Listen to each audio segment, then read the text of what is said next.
And I've taken a relaxing approach yesterday was going to be good enough, but I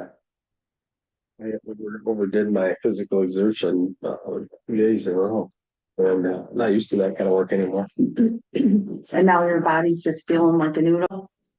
Yeah. I'm tired. I'm not mentally tired. I'm physically tired. It's been a long time since I've been physically tired and not mentally tired. Usually, I'm mentally tired. My body's still like, "What are you doing? Let's go for a walk or something." And I'm like, "No, I'm tired." And now it's the opposite. I'm like, "Gosh, I could go for a walk and get some of this off my mind." Nope, you're tired. Like, I wish it would just all kind of work together. Wow. Oh, but no, I was doing some cleaning up in some woods. Oh, that's nice for sure. So, Mike is going to be absent tonight. okay. He's that should get to me.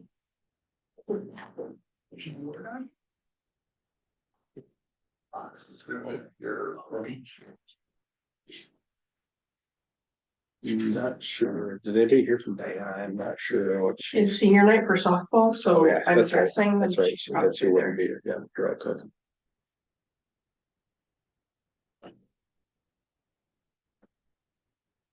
Okay. We've got a number of administrators who are going to join us virtually, but Okay.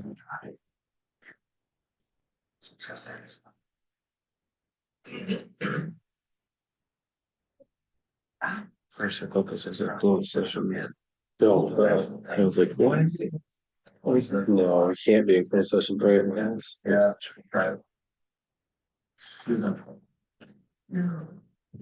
It's just usually a work group is on attendance and not very attendant, so.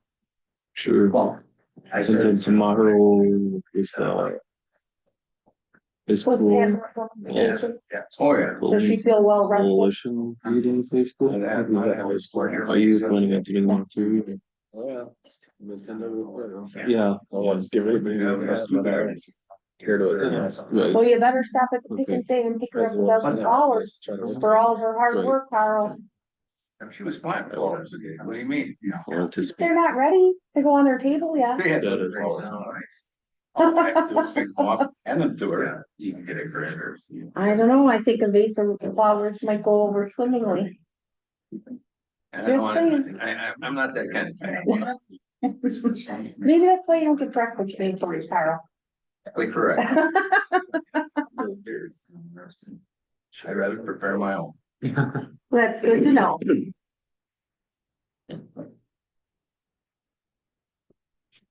I have 5:30. I call this May 27th, 2025 special board meeting to order. Please rise and join me for brother. Pledge allegiance to the flag of the United States of America and to the republic for which it stands, one nation, under God, indivisible, with liberty and justice for all. All right, thank you very much. One roll call vote, please. A roll call, please. Dan Voltner, Here. Craig Wortman, Here. Charity Chandler, here, Tammy Fournier, here, Mike Higgins, Lori Hoffman, Here. Diana Johnson, Sam Oweniel, Here. Carl Schwarzy. Here. Thank you very Join much. the meeting. Go ahead now. I think we'll turn it over to you.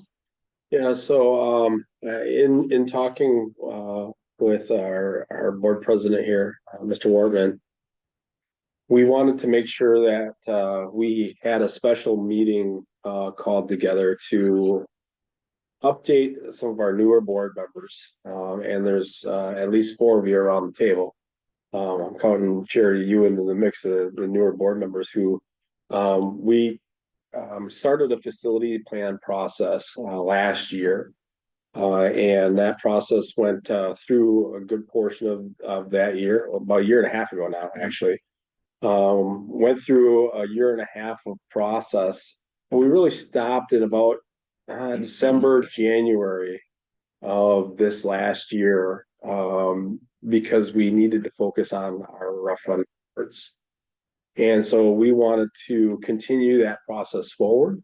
We have members from PRA and Cullen here, who we have contracted with to help us through the long range facilities planning process, and to help us understand what that means and go through the study.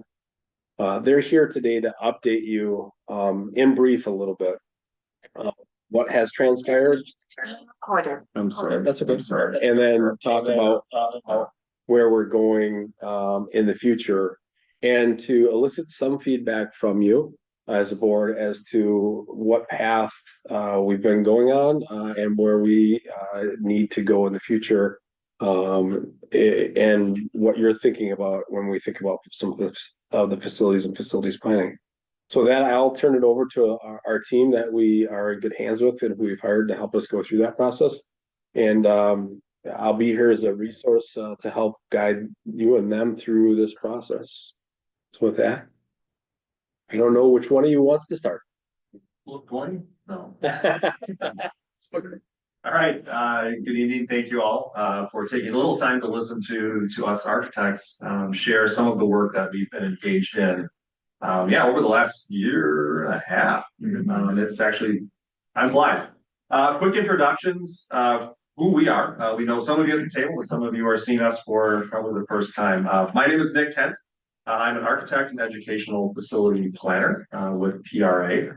And along with my two colleagues that are here tonight, we have the privilege of leading our educational planning studio. So this is all we do. We only work in the K-12 world. We love it. We do this by choice. And we get to see school districts all over, primarily our states, big, small, growing, shrinking. Most of them have lots of maintenance. Almost all of them have big books, just like you guys have, with things that need to be planned for in the future. So that's my brief intro, and we'll all share some info with you as we go. Hi, everyone. My name is Melissa Thompson, and it's an honor to be with you this evening. I am our Director of Education Strategy, and my background is not as an architect. I am a former 25-year veteran of being a teacher, principal, and superintendent. So most recently, prior to the last 2 years I've been with PRA, I was a superintendent in an area district. So it's great to be with you all. It's been wonderful. I've had the chance to work very directly with a lot of your staff as we looked at the educational side of building adequacy. So we're gonna jump into all of that again here in a moment. But it's been wonderful, and your staff is great. So we look forward to continuing the conversation this evening. Hey everybody, my name is Devin Kack. I'm a partner architect. My lens of things more along the design side of architecture. So how do spaces go together, that kind of thing. I just celebrated 20 years at PRA, so that's a big milestone. That's very exciting. And I'm excited to hear your thoughts tonight and see where we go from here. So thanks a lot for having us. The other member of our team, Doug Cundy, he led our staff as we did our facility assessment of your buildings. And I'll get into a little of that detail as we go throughout the presentation. So thanks again for having me. My name is Sean Cullen. I'm with JP Cullen. We're a construction manager, general contractor based out of Gainesville, Wisconsin. I'm fifth generation. So as you can imagine, being that long, we've got a lot of generational relationships with K-12 schools. It's an industry we've been in for over 100 years, so it's something we understand and very much enjoy being a part of. Thanks. My name is Brian Hess. I'm general superintendent for Cullen. Been with Cullen for 25 years and in trades for 35. And I'm also a local resident. Excellent. Thank you very much. Great.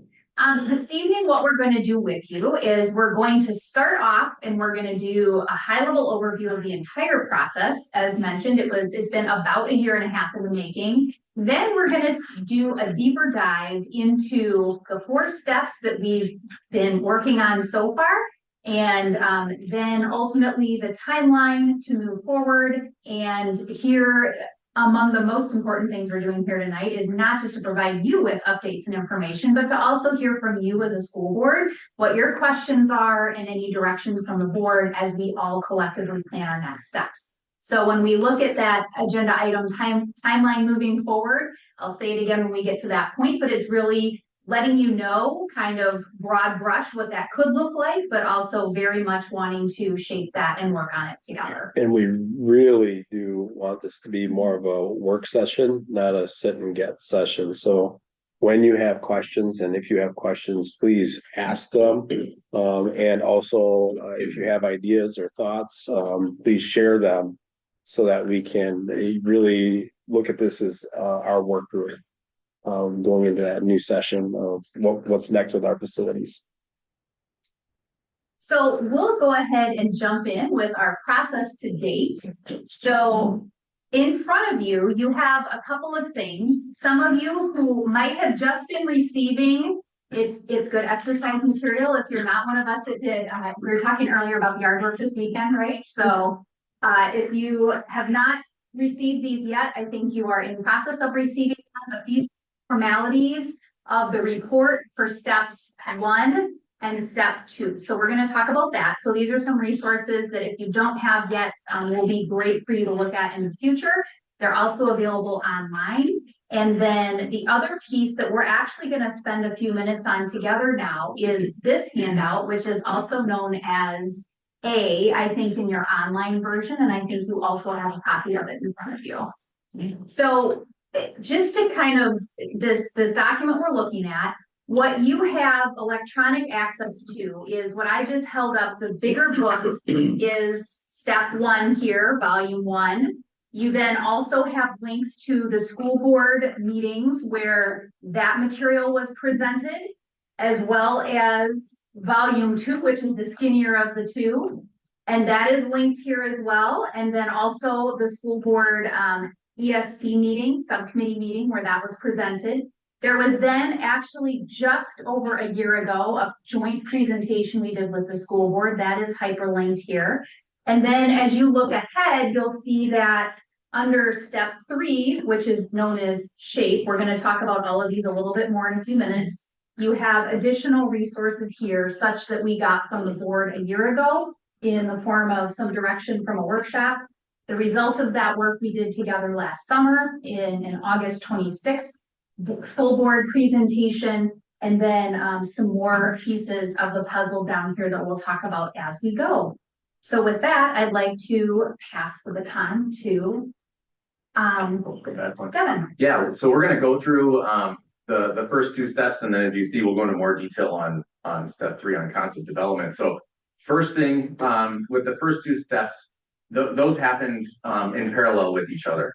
That gives us the baseline understanding for the school district. That's kind of like the state of the schools, if you will. I like to call it that. So as I mentioned, the other team member, Doug Kunde, he led a team of architects, engineers, including mechanical, electrical, and plumbing. So if you hear me say MEP, and also civil engineer. So go through all of the school buildings as well as the district office here, and let's understand where they're at. The team put out the RFP. It said we want to see what is our maintenance needs from now, right, a year ago till 20 years. So a pretty long arc, but it's going to give them a plan to be able to properly identify and spend on school buildings to make sure that they're properly maintained. When we go through those school buildings, it's a non-destructive review, right? So we're not opening up any walls. We're not looking above any ceilings unless there's a known issue that's there. So this is a review that we do, and with our engineers, we use industry standards. You can find it in that big booklet. That's saying, like, what's the service like for these different elements? Because we need to project out upwards of 20 years for all of the elements in the building, right? It's roofs, it's mechanical, electrical, plumbing, and then architecturally, right? So it's the things that we can see within each of the spaces as we went into nearly all of them. That then gets put into a prioritized maintenance list. And really that's a living document, right? So as things from a maintenance standpoint will be picked off or corrected, another thing, right, as we go in another year into the future, that will then be added on to that. That's really how you need to start looking at that. something to know that, with that maintenance list, so it's prioritized in different levels. And again, we went into a lot of detail on this, in our meetings a year ago. It's not for improvements, it's just for like things. So while we go in, we need to assess them in what we see. It's not, is this the right thing to have here still? It's, is it here? What is the maintenance like on it? Does it need to be replaced now? Can it wait 5 years? Can it wait 10 years? So it's just like for like, okay, no improvements beyond that. So again, we presented that in just over a year ago at the fiscal management committee presentation, and then also about a week later at the school board. And then we actually did a little recap back in August. So again, this big document, it's got a lot of knowledge in there. It's got maintenance lists per school building. So if you wanted to drill down into more detail, here's a graphic kind of giving you an illustration of, where are some site things that we need to worry about. This is at Lincoln. And then if you wanted to look at some more detail architecturally, okay, well, where are those elements? Where are the things in the maintenance? So there's little diagrams that help Kevin and his team identify where those improvements might need to be. So again, that's the whole district, all the schools, as well as the building that we're in right now. And really big outcome is the prioritized maintenance list and up to 20 years. So briefly before we jump into options, the second piece of this study that Devin noted earlier actually happened in parallel with the first step of this process, was looking at the building qualitatively, right? So Devin just talked about looking at all the maintenance, the nuts and bolts, as if nothing changes. We have the buildings in place. What do we need to be planning for to maintain them? The second step looks at, are these buildings meeting the needs of the district functionally? The reason they exist in the first place, right? These are tools that are used by the educators, by students, by the community every day. So we know a lot of things have changed in the world of education. Many things have not changed in the world of education since these facilities were built.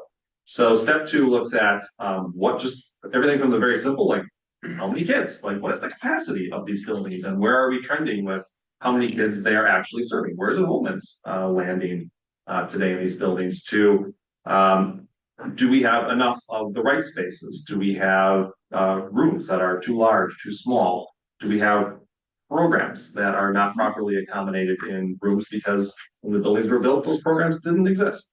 So that's trying to capture, through many conversations with district level leadership as well as building level leadership, what is working, what is not working, and a little bit of what is the vision of things that we need to be doing differently or better in our buildings. That captures the qualitative state of our facilities.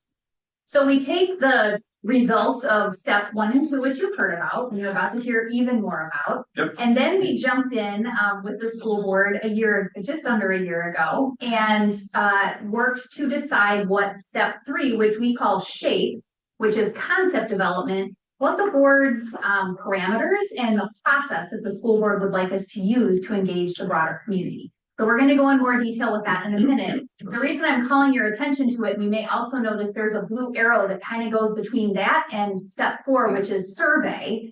It's what we consider community feedback. So there are different levels of community engagement and feedback. Some of it can be a formal survey where people might receive something in the mail, they might get an actual survey, or they might be prompted to take an online survey. There's that, but there's also actual community engagement where we get together and we meet with people. And so we did do that in December. And that was done with the staff had an open invite, and so did your community members. So we're going to get to that in a little bit here, but I just wanted to kind of, as we're thinking in totality about what is the process and where have we been, we've actually already started getting through steps 3 and 4. The arrow is because you kind of go back and forth. It's not even necessarily a back and forth. It's more like a cycle.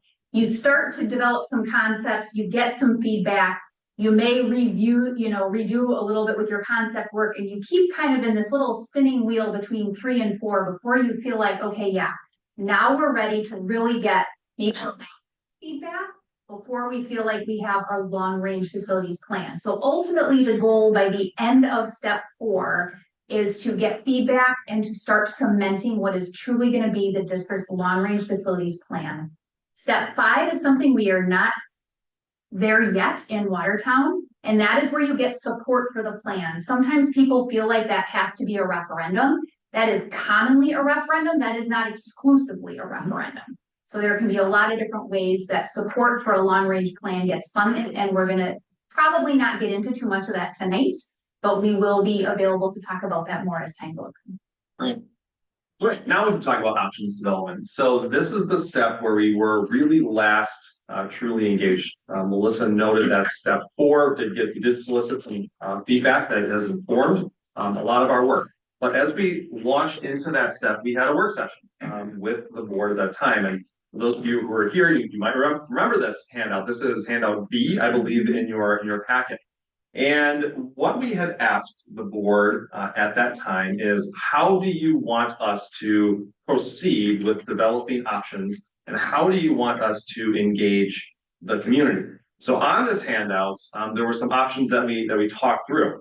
The first one was the scope of options development. Are there any limitations or directives that you want to put on this work before we launch into it? So we talked about an option is maintenance only. We know we have all of our buildings, we have the big book. That could be the direction of the district. Just take care of what we have. Or we could look at taking care of maintenance plus making improvements to the building. Devin articulated earlier that the maintenance list does not make improvements to the building, just hold status quo. The direction that we received to move forward on was we want to look at maintenance and improving our spaces across the district. We then talked about the process. How do we want to develop these options, and how do we want to solicit input? The process, we gave 3 different options. One was a district-led option where really we were getting our direction from internal, from the leadership at the district level. On the opposite end of the spectrum was a community-led process where really it was we talked about a group of community members that would meet regularly and provide direct input to our planning process. And in between was a hybrid process, and that was going to be direction largely driven by the district, but then we would check back out with the community to make sure that we were in line with where the sentiment of the community was. And that is where we actually landed with direction from the board, this hybrid process. We also talked about level of community engagement. How much were we going to be out engaging the community? Low, medium, and high. The direction there was we wanted a medium, intermittent level of input from the community. So we weren't out every 2 weeks, every month. We were going at key checkpoints out to the community. And then what is the overall tentative time? What are we talking about when we're creating this plan? And the direction there was after April of 2025 or thereafter. So that was the earliest that we would consider wrapping up this planning process. Some of the board parameters and non-negotiables that were given to us are identified here on the bottom. And you can all read those yourselves, or probably have read them. But really important in this was consolidating the footprint of the district. We were given direction that we were not going to look at maintaining all of the buildings. We wanted options to look at shrinking the footprint, whatever that might have meant. So this was really our launching point into our options development work. Out of that work, we really got direction. We really keyed in on 2 sites, primary sites in the district, one being the middle school, one being the high school. Those are very large tracts of land, which offered us many different opportunities to consider what we might do with those facilities in the long range. So those became 2 of our key elements, or key real estate holdings, as we started this planning process. So the first thing we wanted to do was, whether it was a board level or a community, we wanted to make sure that we all had that baseline understanding. So again, not going into the specific detail, but if you can think of a stoplight as red is bad and green is good. This is generally how the middle schools or Riverside fare, right? We get all the site details and everything, how the building fared, and then dollars obviously play an important part in that. That's where our friends at JP Cullen, who understand the market, come in, and they helped us with that maintenance list, and John will share the slide in front of you. So as you can see on the slide in front of you, the basic message that we want to get across here is every day that you guys wait, every year that is waited, there's obviously going to be an increase to those costs. The needs that PRA just went through aren't going to go away. Just an increase in cost generally is going to be what happens. So with these numbers, what we used was the ENR, Engineering News Record. It's a national publication. Then within that, they have the BCI, building cost index. And then that'll give you a projection for each year. We take that information with some other information and kind of use our own stuff. But generally in projections, we are tracking the DCI and it's been extremely accurate these past few years outside of some COVID issues that are out there. But that's essentially what you can see kind of looking out, projecting out each year. And it's roughly around 3.4, 3.5% year over year increase.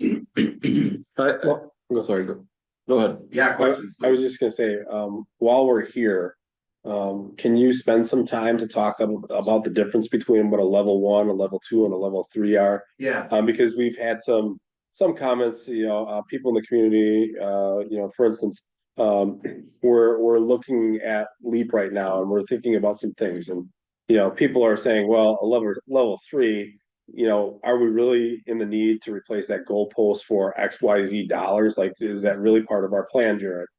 And I just shared, we did a study that did like for like, right? And so there's a goalpost there. Does the goalpost need fixing? What kind of fixing does it need?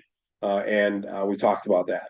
So would you please talk about yeah, absolutely. what those numbers mean so our board can understand how to interact with those numbers? Absolutely, right. And what I mentioned before, and Nick reiterated, and Mr. Burke just said, right, like for like. So if it was collectively decided that at least we didn't want a goalpost again, right, you don't have to. No one's caring. No one's locked into anything that's in here, right? That's the known maintenance. That's everything that we're seeing when we're out there on site, what our civil engineers are seeing. So the different categories of need, right? So level 1, 2, and 3. So again, we were asked to project out 20 years. So you can see the 0 to 5, 6 to 10, and 11 to 20. So specifically to the point of level 3, well, no, I wouldn't really want to pay for anything of a level 3 right now, because you would be wasting some useful life that material might have, right? Why would you replace a roof in level 3 when you still have upwards of 10 years or maybe a little bit more? What this does is it allows for projection, so that we're understanding what dollars are coming down the road and when that maintenance in these windows of time might be needed. Level 1 is more of an immediate need, right? We need to start developing a plan and what year we're going to implement it. In level 2, right? It's in our booklet. It's fair to poor. It's adequate today, but it's going to require some attention as we move throughout the years, right? 5 years goes by pretty quick now, and if you don't have that plan. And then everything in level 3 that's been addressed as a fair. So if you think about that red light, green light, that would be a yellow. So anything that you're seeing green, like that's doing really good. I hope that can kind of help for you to understand that. Again, these are just elements that we're seeing out there. There are no improvements. Again, it's just the like for like, and then all the different categories and stuff that we go through. So we're looking at accessibility, right? So ADA, we're looking at the site, the exterior of the building, the interior, as well as the systems. A lot of things within accessibility as well as exterior, unless it's a roof that's beyond the 5-year mark or something. Those are all typically going to be in level 1, because we want to keep water and elements out of the building, and we want to keep heat in the building, right? We're paying for that. Let's make sure it stays in, and if stuff starts coming in from outside, well, that's going to end up sending kids home or make a space not physically able to be used for teaching and learning, as well as the accessibility things, because that's something that while your grandfathered in right now, if someone would have a need that came into your school, it would be something that you'd have to address with a plan. And if any improvements are required to be done, then a certain portion of your budget for those plans would have to be put toward addressing any accessibility needs. And that's, ADA, okay, maybe the first thing we all think about, well, is that someone that's in a wheelchair? Well, no, that could be any of us leaving this room and we stepped in the wrong spot and we might have broke our leg or broke our arm, or it's a visual impairment. It's something that can impact people for their whole life, for a short portion, or perhaps for an extended duration based on health and different conditions. So something that we want to make sure that we're prepared and we know what to plan for. So at the middle school, as this was identified as, okay, well, maybe we have a two. Sorry, yeah, Frank, you had a question. Yeah. Sorry, please just go ahead. So I think that some of the questions that I've received over the the last few months, especially when the community members start to dive into this information, is they're a little bit confused. A lot of times they look at this number and they focus primarily on, okay, it's going to cost over the next 20 years, $21 million to maintain this building. But okay, well, wouldn't we save more money by replacing that building? And my understanding of what we're projecting here is maintenance is a one-off type of situation. It's not, yes, there's probably economies of scale. There's probably savings to be made when you replace a building. That's not what we're talking about as a community. We're replacing an HVAC system here as needed, a pool boiler there or a parking lot. And those particular costs are, if I'm understanding what you're saying about the BCI, those are reasonably expected costs that we can try to forecast for and plan for in our budget. And without being able to do that, we're going to be in a world of hurt as far as planning for those maintenance costs. Along with some of the other costs, we have accessibility needs and safety and security and systems that are technology that needs to be updated on a regular basis to keep up with current needs. Is that a good summary of what we're talking about here, or did I miss something? I feel like that's a good summary of what we're discussing here, yeah. I think that's just the clarity on some of the stuff you were saying. Included in this number is like the safety and accessibility. Right. Yeah, okay, I just want to make sure. Yeah, the buckets that are on the slide prior Yep. is what is in this, Yeah. these numbers here. Mhm. So it's not improvements beyond accessibility in some cases, maybe. I think that's the one that's probably hardest because people Yeah. think if you don't have a building that's accessible and you address it, it feels like an improvement, not a maintenance need. Right. That makes sense, but that's the only one that kind of is in this bucket that isn't an improvement. That's not too confusing. Right, maybe just add a little bit to this, because this is a pretty common question, right, from any community, Right. or any community member, like, so you might look at that and say, when are you telling me that if I don't spend $7.4 million on Riverside in 5 years, my building's going to stop working? The answer is probably no. As we mentioned earlier, as Devin mentioned earlier, the analysis is done using industry standards, ASTM, and other testing agency standards. Does that mean that a system, if it exceeds its projected lifespan, does it mean it's going to stop working the day after you hit that number? Probably not. But to your point, the further you push out beyond what the expected life of a system or a material is, the greater the risk to the district is. And what we've seen in other districts, and this could very well be something that is starting to happen here, is you start becoming much more reactionary to things that happen in your buildings than being proactive and planning for them. So you may have great plans to invest in something that will, maybe it's technology, right? You're going to improve something that will help students directly, but darn it, our boiler went out and we've got to have heat, and that takes precedence. So now we're going to reroute our funds to take care of that boiler. So the intent of this plan is to really give the district a roadmap to proactively plan for these things and budget for them. However that happens, right? It's just the life of, just like our homes, just like our cars, we have to plan for those things and invest money in them. Doesn't mean it's absolutely going to fail at that time period, but that's what we should be starting to expect. Thank you. Is that hard? Absolutely. Can I ask a question before we get Yeah, too far absolutely. ahead? Go ahead. And if I'm getting ahead of myself, please let me know. So on this handout, Yeah. it said that the long-term goals were to see if we can get into a one campus model. Is that the long-term goals, guys? I'm just wondering. I wasn't on the board previously, so I'm wondering if that is what the board One of decided. two options that we're discussing. Yeah, One- go ahead. One of the things that we were discussing as a board at the time was to take a look at and explore what it would look like to consolidate the footprint of the district for efficiency gains. You know, okay, if you don't have maintenance people driving all over, you know, the district to service buildings or plow snow or whatever the case may be, even staff when it comes to the substitute staff, that sort of thing. Those are some of the thoughts that we had as a district moving forward when we considered this.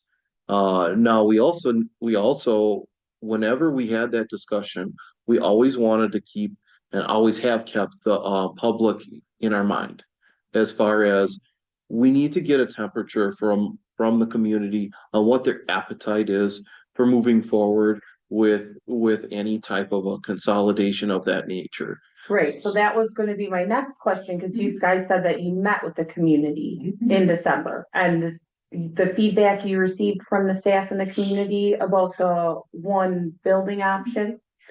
Well, I'm almost wondering, since you offered up, if you're getting ahead, because we're actually about to go through the options that were discussed. Okay, perfect, then we can hold off.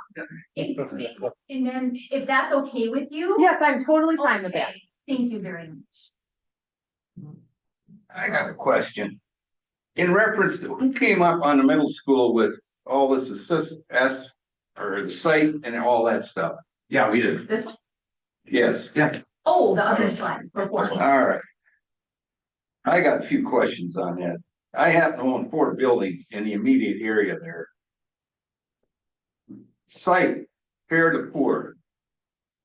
Why is that? Yeah, let me grab my notes here.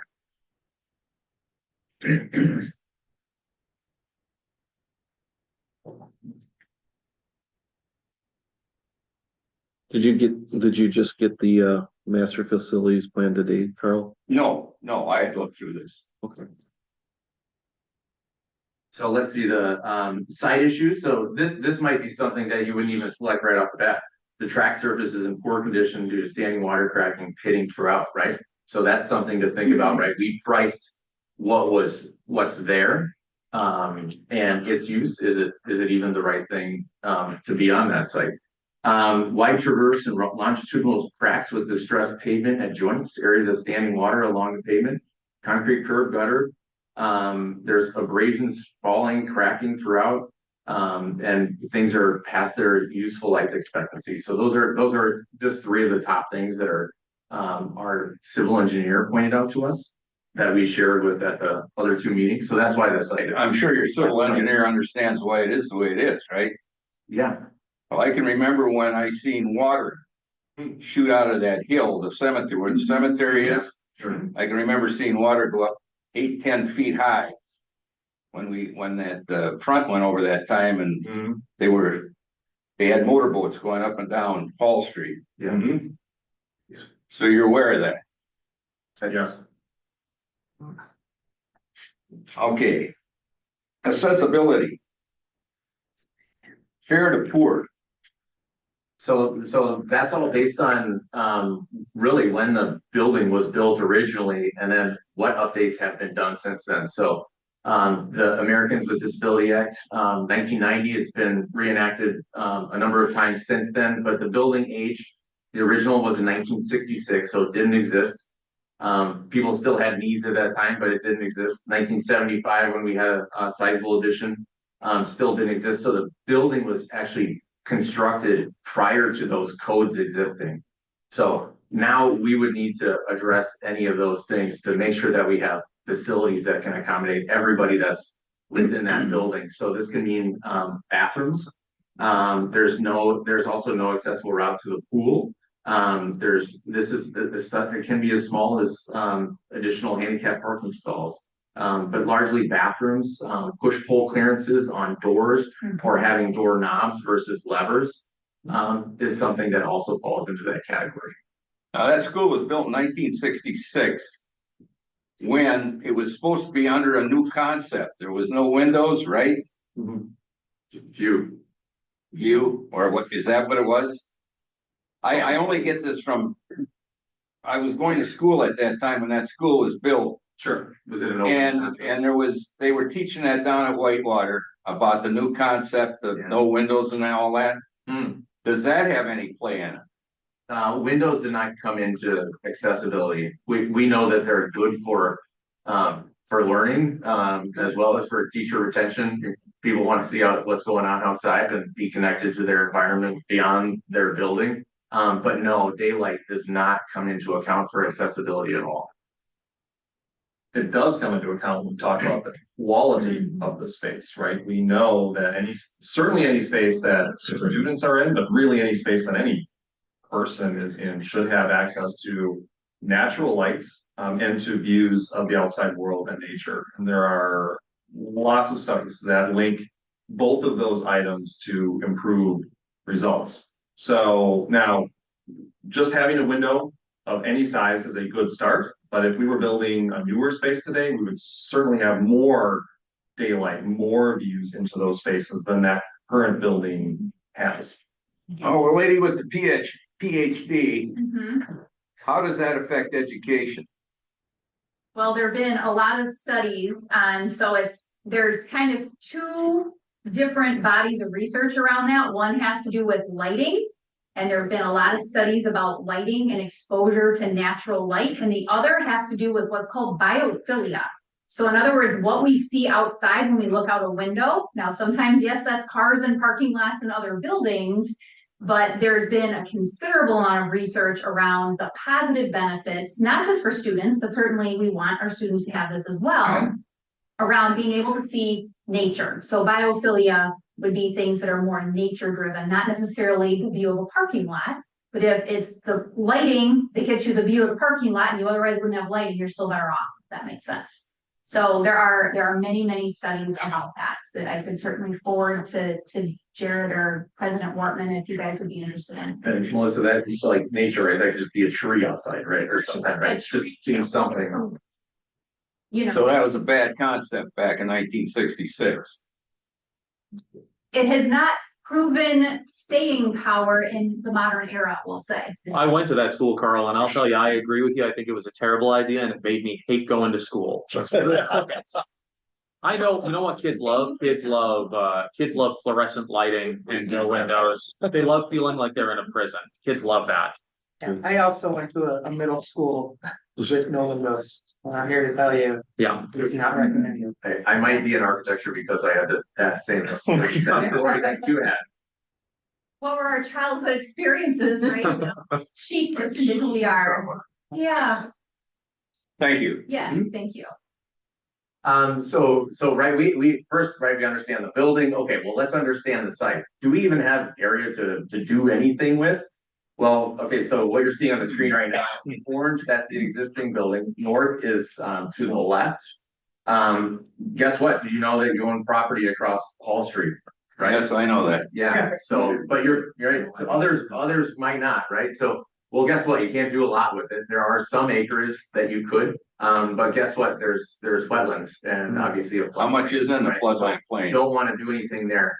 There's 3.5 acres that are outside of it, so I'm gonna say about the same, within it. It looks about the same. Overall, that site's about 38 acres, so perhaps 7 is across Hall Street, right? Not much you can do from an educational standpoint, over there for any kind of building or anything. In red, you're seeing parking or paved areas. And then what we termed as available land, there's about 16 acres on the north side of that site that you potentially could look at doing something different with it, right? Would it impact the existing building and its site uses? Yes, it potentially could, but this is where one of our properties that we have the most amount of land is at. One more question. It's next to a drumlin, right? I don't know the answer to that, but I could find that out. I would consider that a drumlin, the way the water was coming out of that hill. Yeah.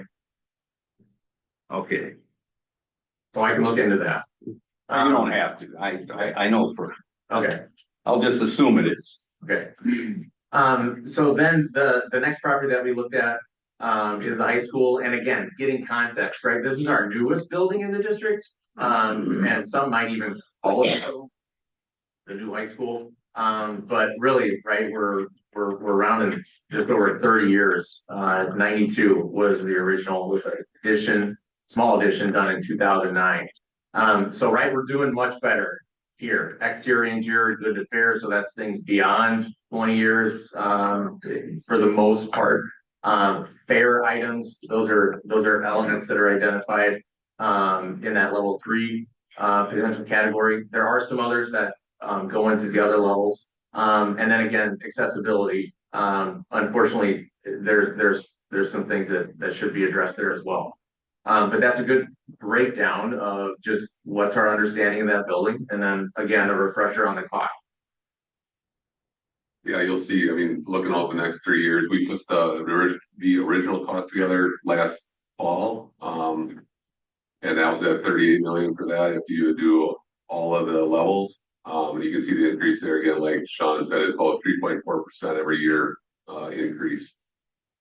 These are detailed estimates that we put together when their engineers and everybody went through the buildings. We got a list of over 1,000, probably a couple thousand items that we priced out. We took to our estimating department based off of our history of 133 years, using our historical data to come up with the most accurate numbers for you. So there's a lot of work that went into this. There's thousands of elements that were discussed. A testament to the maintenance team that's here, and ones that were before, is there's equipment that's past its useful life. The only reason it can get there is because of the care and attention to maintenance that's done on those things to get it past. So again, here we looked at the high school site. We have the northern section kind of blown up on the left. I'll first start with the section on the right hand side. So high school site, about 110 acres, right? That's great, but high school takes a lot of space, right? We also have some steep grades. We also have a flood zone that's there. Steep grades are over 14 acres of that, right? So we're down to 96. We also have some other facilities, right? There's storage maintenance on the site. Look at all those athletic fields, right? So that's about, I think that says about 48 acres right there, right? High schoolers come with lots of activities, whether it's for physical education or for the other athletic events that go along with it. Again, the building is in orange. We've got the area of pavement, right? We have our bus rodeo. We've got our bus transitions that happen at the high school sites. We need more area there. We're also bringing a lot of people for larger events at this building. So we need to be able to accommodate each of them. Again, on the left side, that's north of Endeavor Drive. We saw quite a bit of land there, but actually when you look at it, there's a disc golf course. That's great. We can work around that, but there's a hill. You can't really work around the hill that's there. So believe it or not, there's a little section of field that's actually farmed right now. I believe it's about 15 or so acres on the far north side. FFA is utilizing that area. That's part of the site that we could utilize without displacing anything. But if we looked at the high school site proper, right, anything that we would attach potentially onto the high school, or if there needed to be an expansion or some combination of the two, or middle school was coming over, right, if that encroaches on any of those athletic fields, those need to be replaced. So it was good context to look at it. Wow, we have 110 acres. Well, actually, not a lot of it's all that usable. Okay, now we're going to dive into what options we did develop and what we did discuss with the board. So again, this is responding to the parameters that the board laid out for us. Let's hand out. No, it's okay. So to start off, to provide some context, we wanted to bring everybody back to what maintenance only was. Now we know that the board parameters where we do not want to just maintain our buildings, we want to maintain and improve. But it's important to remember what just maintenance is. So this is graphically laying out what that would cost if we tried to tackle all of the maintenance projects that were identified in the book. And the total of that was about just over $106 million in 2025 dollars. And just the notation on graphics, we're going to see this as we walk through. So sometimes when we start talking about options and buildings, we say, well, show me the floor plan, show me rendering, show me finished architecture. We're not at that stage yet. So what we were talking about in this step was big concepts. How do we want to organize the district physically for the long term? So the graphics that you'll see as we walk through this on the top is constant. That is the current configuration of the district. 5 elementaries, the building that we're in here, the middle school and the high school. The bar below it shows a proposed state, how we would organize the district. And this one, it's organized exactly the same. We're not taking anything offline if we are just doing maintenance. So before we dive into potential reconfigurations that we were talking about, toss it to our Cullen partners to talk about those maintenance numbers. May I ask a question before we dive in? Please? Yeah. When we're looking at this, I'm guessing that this is just based on some of those parameters that you were sharing around maintenance. Were there any piggyback traffic related studies that were done to have any consideration as to what the cost could be to the city or anything else around that? And are those incorporated at all into any of this, or is that independent from? No, that is independent. Now, you had lots of traffic conversations, particularly single campus options. What does it mean to consolidate on one? Sometimes we are pursuing an option, and I think some of these that we're about to walk through would probably get us there if we continue on that path, where it looks pretty obvious that we're gonna make a dent in the way people and vehicles move around. Then we would likely start talking about how we partner with the city or the municipality to dig deeper into what that really is. Simple answer to your question is no, at this time, not yet. Thank you. It's something else on that slide. You can stay on this one. It's just right. That's the 20 years. So, right. And I just talked about earlier, like, right, you wouldn't pick off all 20 years at one time, right? That would be an efficient use of funds. So, but that's just a good graphic to show the community. Here's where we're at. In the index, does that include a multiplier, assuming inflation or CPI or something like that, as it relates to maintenance and equipment costs? Yes. Yep. Maybe one quick piggyback on that would be, so you referenced earlier, Brian, about the many lines of items. Are those all priced individually, or So kind of how do you put that together? Maybe that was some are based off of square footages, some of them are based off of a typical bathroom, what that takes to create. Some is based off of when it comes to site work, as far as what the square footage of the paving area is. If it's brick veneer work that needs to be done, all that stuff's considered. It's broke down as much as we can for the information we know right now. So Brian, like I mentioned, I heard someone else say there might be an economy of scale or something if we do this. So how the items have been priced, right? It's each individual thing, and perhaps if they were put in buckets, there might be some savings. Yes. Or hey, right, the district, you don't need us to do a repave a parking lot, just do that, and there's the savings there. Correct. If there's a bunch of stuff that we can do at the same time, for sure, we're gonna save whoever the contractor is doing the work. So the more we can get done at the same time, the better. And I think that's what we were kind of hearing last year at this time, or later on, is we want to try and make some big improvements and not just fix things and move on a little bit. So what you see up here now is with the elementary schools. The ones that are slashed out were the 25 estimates that we had put together last fall. And then looking at it, is the new 26 numbers for all the elementary schools. Getting 27 numbers, we just kept going up 20, and then we should have 20 again. So again, it just shows all different schools where they were, how much they're increasing every year. It's roughly that 3.4% based off of all the maintenance costs and needs. Like Gary stated, this is just maintenance. This is just to keep going the way they are. So. In that 3.4% number seems to be roughly about the correct cost value, time value of money when it comes to construction projects. Other than the COVID year, yes. Okay, all right.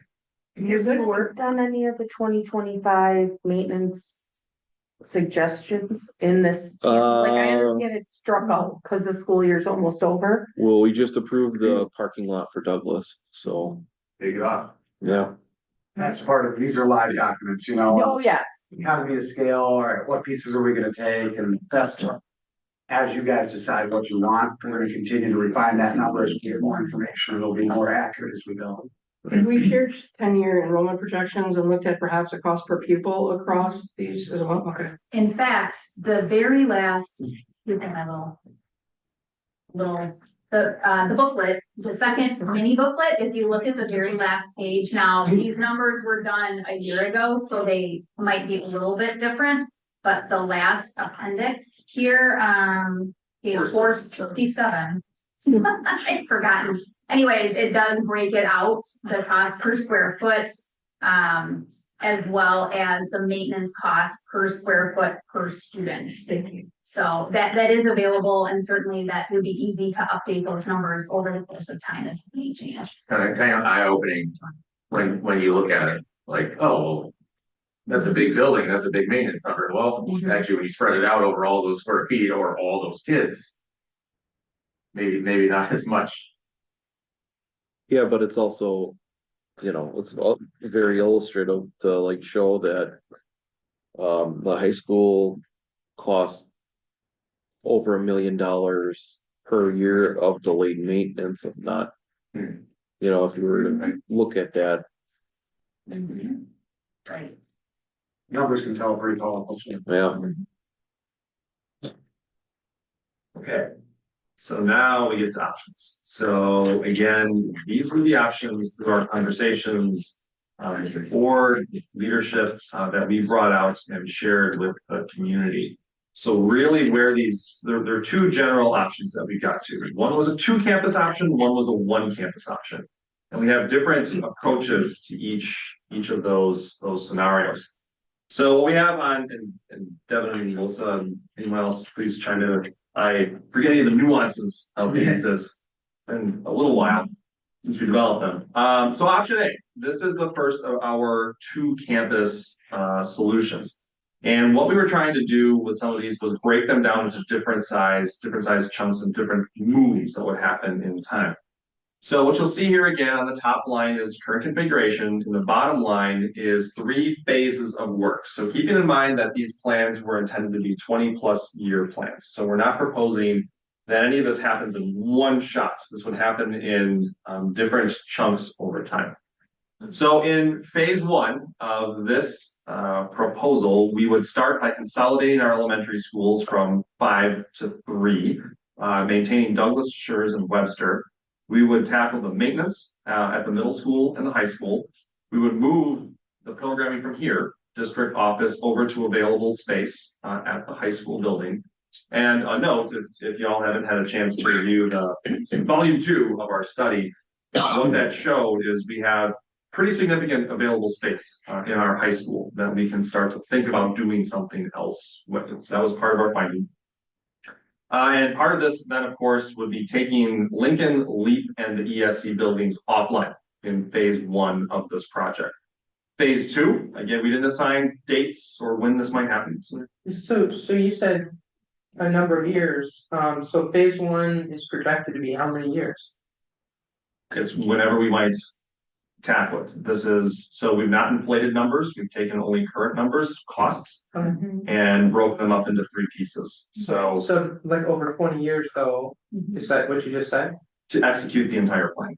Gotcha. Yes. We don't have any idea of phase 1, phase 2. No, Okay. no, we did not try to assign, say, in 2026, we were going to do this, 2036, we would do this. Okay. We never got that far with the community or anything, Right. so that's more so for the community Yeah. just to let us know or let you know. Yeah, and when you get that far, I'd like you to do kind of a deep dive into what you did with the community. Oh, yes. Sure. Yes. Yeah. Okay, phase 2 of this would come, of course, after phase 1. That phase would renovate the current middle school building to be a 5-section elementary school. So we're going to transform that structure into an elementary building. We would then move the middle school over to the high school. So we would expand and renovate the high school to accommodate all of our middle school and high school students. So it would effectively become a 6 through 12 building. This would then allow us to take Webster offline in phase 2. The final phase of this scheme would build a brand new 5-section elementary school on either the middle school or high school site. So Devin was mentioning earlier, we have 110 acres at the high school. There is some area that we could do that on the high school sites, and this is where we start talking about what are traffic implications.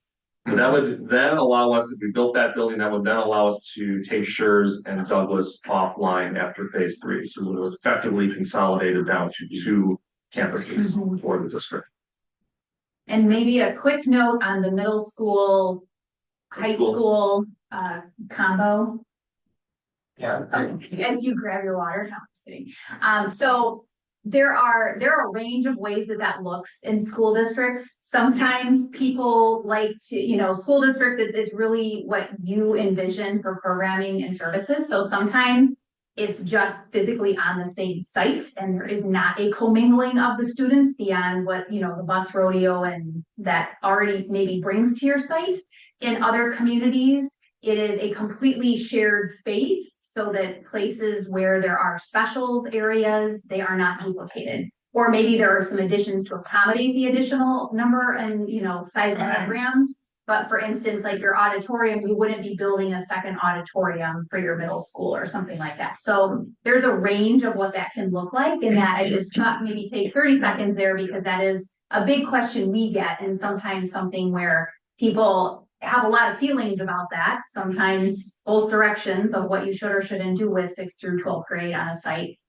So we just want to clarify that's not us prescribing what that looks like. We work with you through that process if that ends up being the right solution for your community to make sure that it's designed and built to what your needs are here. Are there any academic or developmental studies, pros and cons that might be available?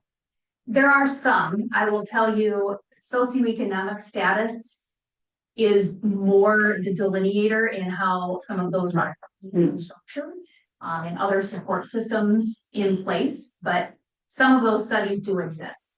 It's not extremely definitive, I will tell you, in either direction as to whether it's beneficial or not. I think it comes down to factors that are not so much about the building, but more about the management of the building and working with the culture of the students to manage their adolescence, shall we say, developmentally together. Thank you.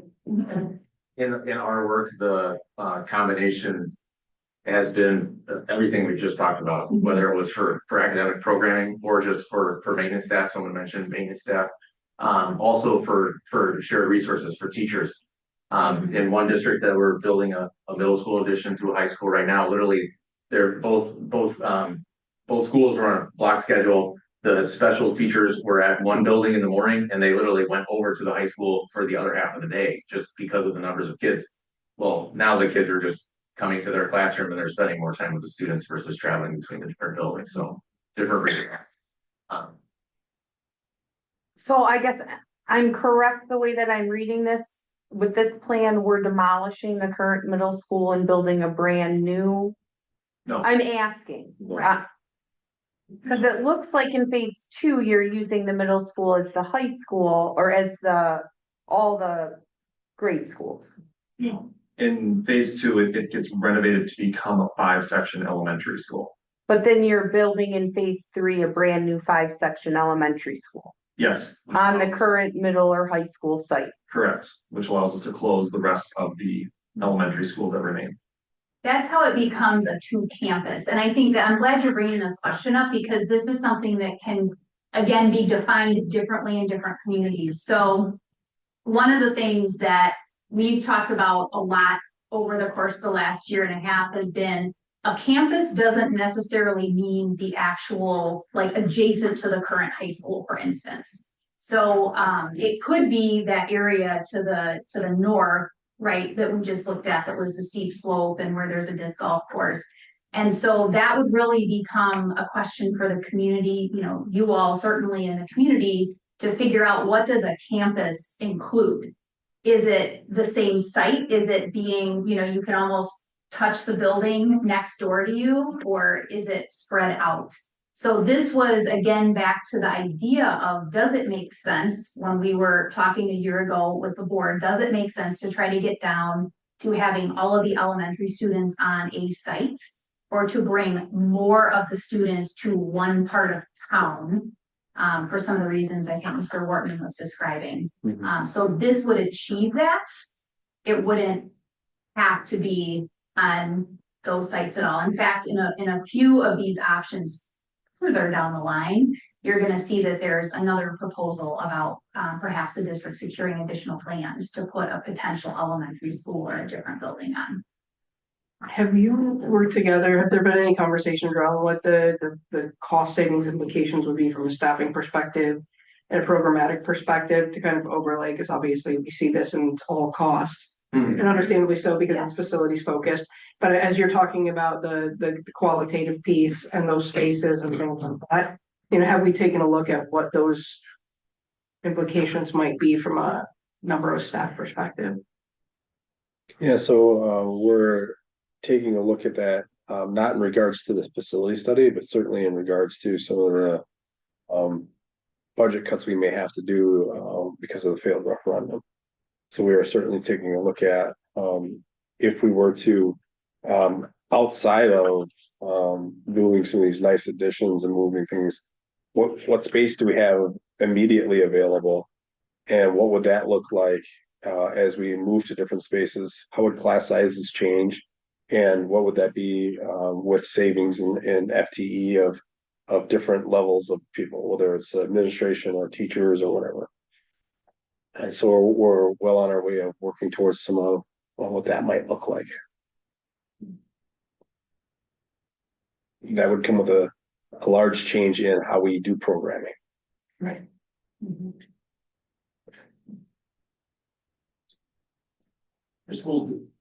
Yeah. So if we get rid of the middle school, so goes the swimming pool, right? Indoor swimming. I The one believe that's 3 so. I feet mean, short of the Olympic size. it is a standalone building with a shared wall, but you're right. I mean, we could demolish the middle school and have just the pool portion of that. Doesn't mean we have to get rid of the pool, but you're probably right. We would probably look at that as an option. Yeah, do we have a breakout of what the pool is actually costing us in maintenance? Yes, we do. And just to be clear, this option is renovating the middle school, not demolishing the middle school.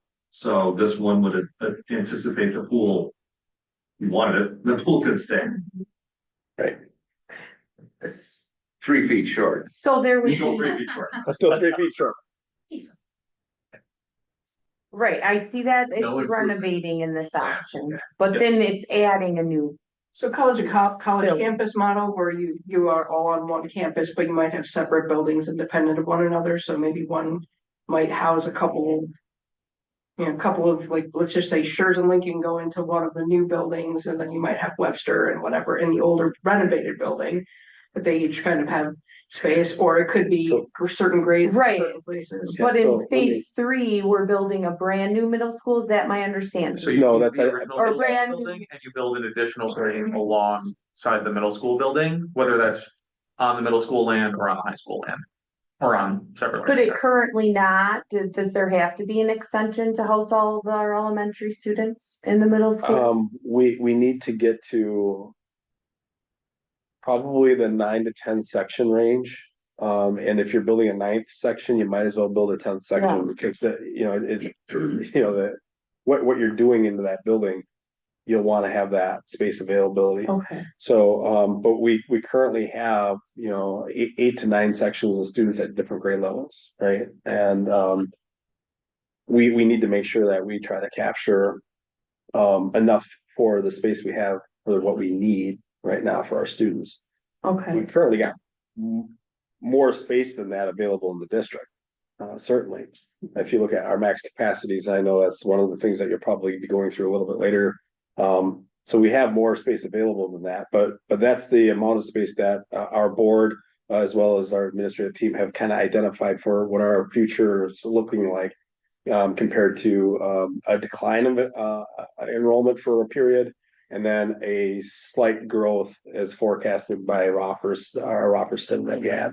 okay. And of course, once you get 5 or 6 years out on a study like that, you don't know because you're dealing with births that never even happened and marriages that didn't even occur, and those kinds of things. So we're just using our predictive analysis to do the best study we can. And that's why we use offers, because they have a really good track record in doing that for school districts for many, many, many years. Okay. Right. And so using their analysis anyway, we're going to have a large decline period with followed up with a marginal growth period. But Okay. it's not going to get us back to even today's standards. Okay.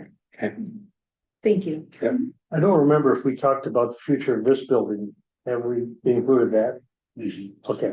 As you see in phase one here, there's a little yellow box that's next to the 912. Yeah, That's potentially an addition to house the ESC, okay. or perhaps some area within the high school that's being displaced by the ESC being put into a proper location. Okay. Yeah, There's a sensitivity to safety with that, just because of the way secure entries and things work for schools, so. Sometimes you might see the little yellow box, and we haven't identified exactly what that would be for, but just know that those are all the conversations we would have with your district moving forward to make sure that whatever that was, it was best designed for that space. Would the district divest any of the properties that are no longer being used? Or would the goal be to hang on to the properties regardless of whether or not they're used as educational facilities? Right, and the discussion was, in the plan, the cost was given to bring those sites back to a green site. If for whatever reason the district could not divest of that site, so to speak, with that building intact, because in theory, by the time the school district is done with it, perhaps maybe an argument can be made that that building has lived out its useful life, but that doesn't necessarily mean that there isn't value to some prospective buyer. So anyway. Yeah, just, if in any of these scenarios, if they were to move forward, what we will often see our districts do when they are, leaving a site is exactly what was said. The budget would include enough money to return the sites to a green space, right? To a green lot. The point of that is, usually the district will want to make a commitment to the community that we will not leave dead buildings standing in the city. That does typically then still leave the board the option to find the highest and best use what that site is, whether you convert housing or remove the building, sell the land, whatever that mix could be. That's kind of becomes a secondary sub discussion. We want to make sure there's usually enough money to not leave dead buildings. A lot of times boards will have a discussion as to what the future of that vacant site is going to be. And sometimes boards will make a recommended period for sale, right? We're gonna hold on to it for a year, 2 years, whatever. Try to have it saleable. And if it doesn't sell in 2 years, utilize those funds that were set aside to reclimate, put it back to the green space, and then talk about what future needs might be. Because of that reason, they want to try to get what they can out of it. But if you hold on to it for 10 years, right, and you sell it for a fourth of the market value in 10 years from now, you're basically using all that money that you would have tried to put into just to keep it afloat, right, and keep it so it doesn't get worse and worse and worse. And it's just not a really good modeling, and it's keeping a dead space open in our community. Absolutely. So those are why you do some of those things. Kind of a little different flavor of a two-campus approach. So two-campus solution option B. So this one is only a two-phase look at how we reorganize. Phase one takes a little bit larger bite right out of the gates. So this one would build a new 5-section elementary school, again, on either of those sites, either the middle school or the high school site. So right out of the gates. We would tackle maintenance at the high school and move the ESC. So like we just talked about, move this function over to the high school. Doing it in this order would allow us to take Webster, Lincoln, LEAP, and ESC offline in phase one. So we could shrink 4 buildings right right at the start of this process. The second phase of this would then push the middle school, so expand and renovate the high school to bring our middle school students over, just like in option A. And then go back and renovate the current middle school to be a 5-section elementary school, which again would allow us to take our remaining 2 elementary schools offline.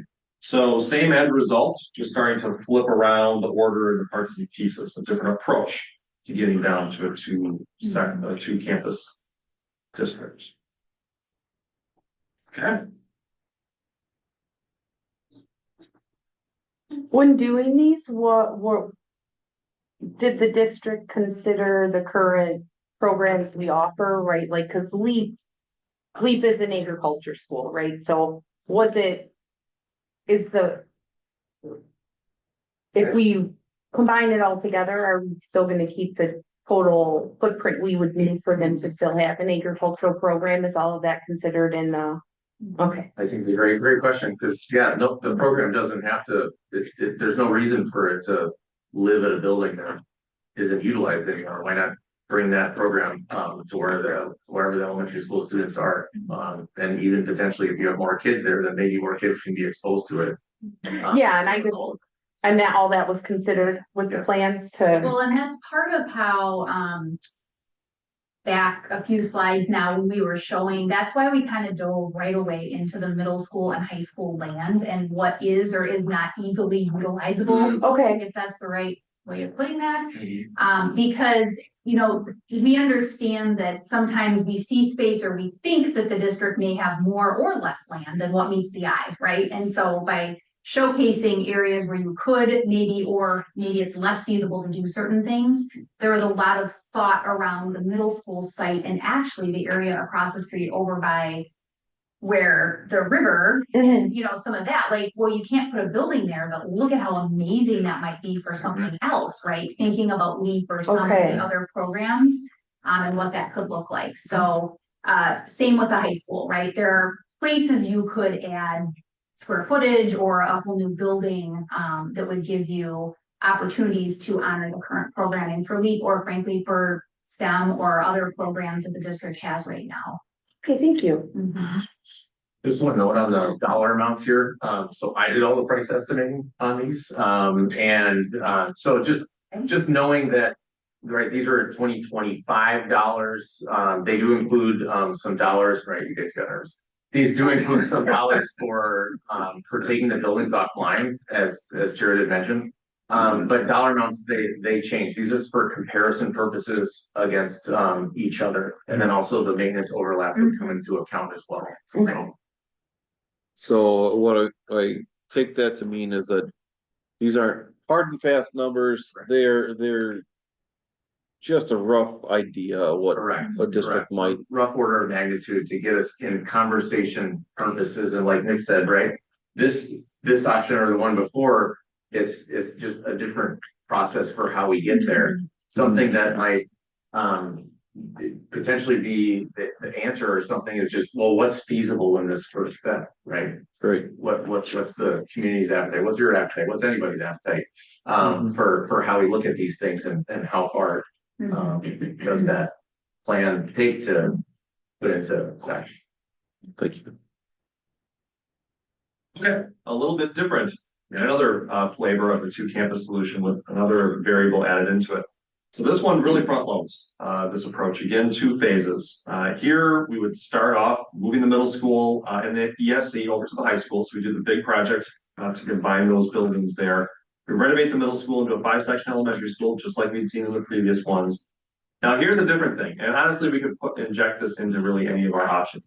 We started to talk about geography. And if we're looking at 2 campuses, geographically, forget about the parcels themselves, geographically, is the middle school and the high school, are those the right 2 locations in the community to be? She said, maybe there's another option. Maybe there is a new site that the district doesn't even own yet, more towards the southwest part of the district. And the MD Roffers study that Jared had mentioned earlier, that's where they're showing there could be potential growth within the community. So if that's where people may be moving towards, is it worth considering moving some district capacity towards those people? So we added in here, purchase land in the southwest area of the district. We don't know what that land is. We do not know what the value of that land is or what fair market value is.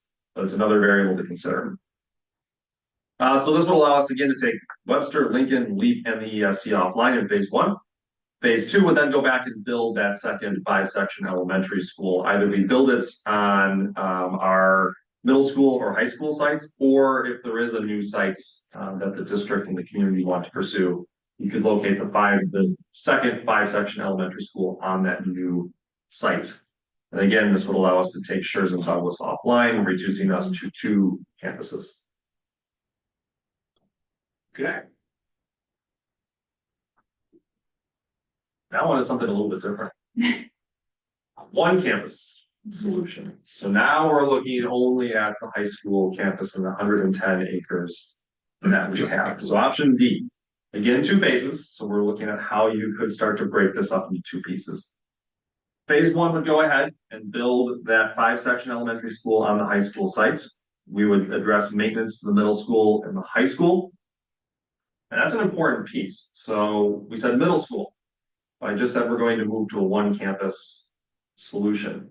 We're anticipating that if this were to happen, there's some not insignificant gap in time between phase 1 and phase 2. And there are still some of those maintenance projects that would have to be addressed to keep that middle school building up and functioning. So we do have to still include some maintenance investment in a building that will ultimately take offline. If we were to pursue this one further, we want to start to think about what a potential scenario for phase 2 would be, because that will then start to influence how much of that 20-year maintenance plan do we need to be investing in to keep that building warm, safe, and dry for the students for that period of time. So this one does inject a little bit of time estimating into it. So first phase, again, would take Webster, Lincoln, Leap, and ESC offline. The second phase of this project, again, familiar parts and pieces, expands the high school to include the middle school. So we move our middle school kiddos over there. We expand an elementary school. So this is an interesting piece too. We could potentially phase in the full 5-section elementary school. So we could start in phase 1 with a smaller school and then expand it in the future. So this one anticipates expanding the first elementary school to a full 5 phases. Or we could add a second elementary school on the high school site to hold all of our 10 sections. As Jared said earlier, we're planning for 10. The first one could be designed to have the first 5 sections, then expandable. So you'd have 1 really big elementary school, or you could have 2 5-section elementary schools on 1 site. Yeah. And the end goal of this is pretty self-explanatory. Get all of our kids and staff onto 1 site. Now to traffic, this is one where we had a lot of conversation. Like, what is that? Okay, we can fit them all on the sites. Fine. What is the reality of that? To have all of the buses, all of the kids from the entire community converge at one site. So if we were to pursue this one further, this is an example where we probably would want to dig deeper with the city, with busing companies, with how do we actually get our kids to the site? What does that really mean? Have there been prior conversations with the city to talk about the appetite for this and what, any concerns they might have or any advantages they might see? Yeah, so there's definitely some concerns around traffic around the middle school and the high school as they stand, right? Especially at the high school, there's I guess my understanding is when the school was built, there was another lane that was supposed to be added that never got added. They are talking about high water, the city high water escape routes, right? That would go out past Brant Court Park some way, shape or form. And that would be a part of the discussion point. Having another route that goes from the back of our land back to Church Street, what would that look like as another access to expanding that neighborhood, right?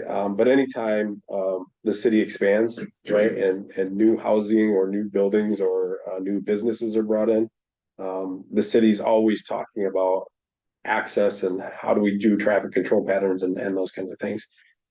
From a school standpoint, we're talking about how would we stagger start times that are meaningful as we're looking at that for different families, elementary, middle, and high school. to accommodate for traffic patterns. We know that, in any given, day, we're locking down an area for anywhere from 40 to 20 to 40 minutes.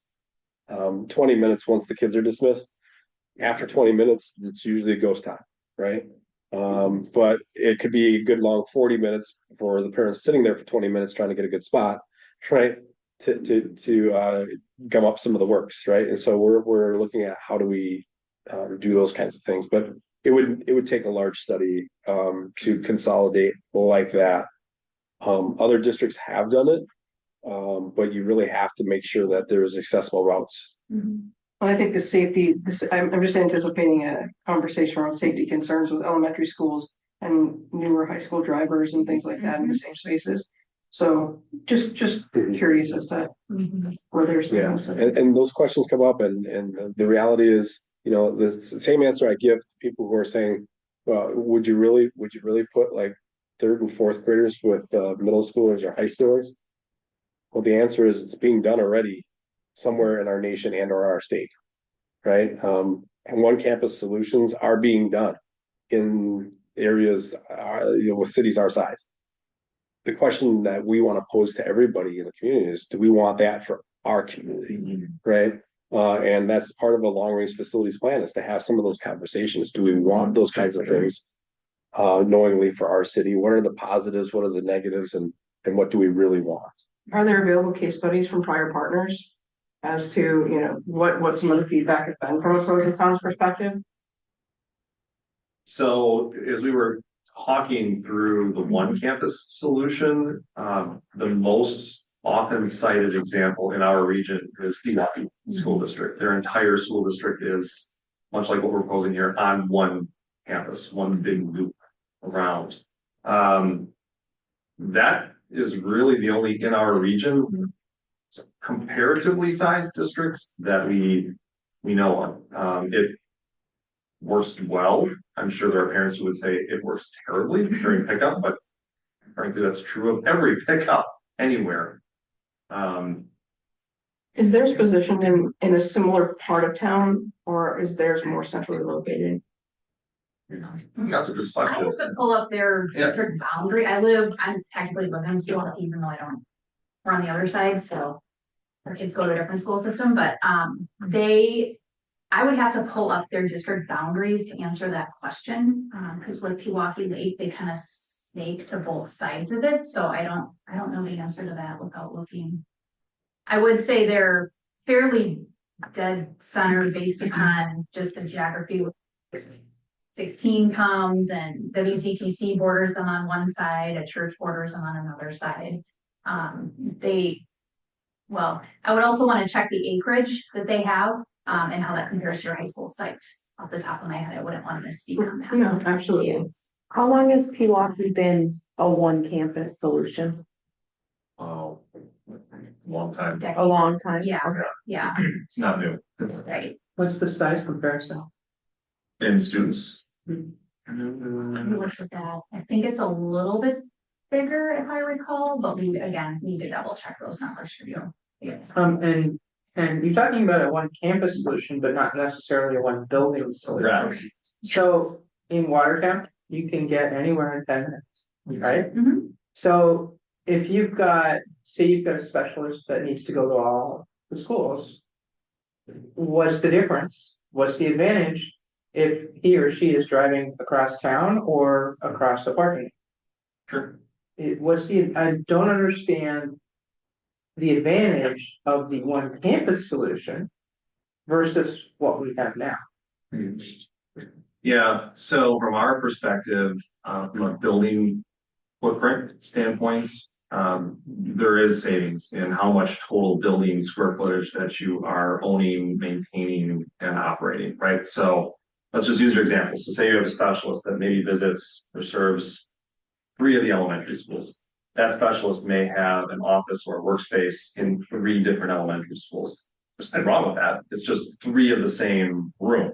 Where we now may, if we're consolidating, now we may have one of those spaces because that person is only in that one area. So everyone has to have an office in each different spot, can't have like a shared. No. Space. No, that's another great example. So even in general, in schools and buildings and all types today, we have a lot more, what we call hoteling spaces. Right, So, right, you share workspaces. right, so you wouldn't duplicate all those spaces.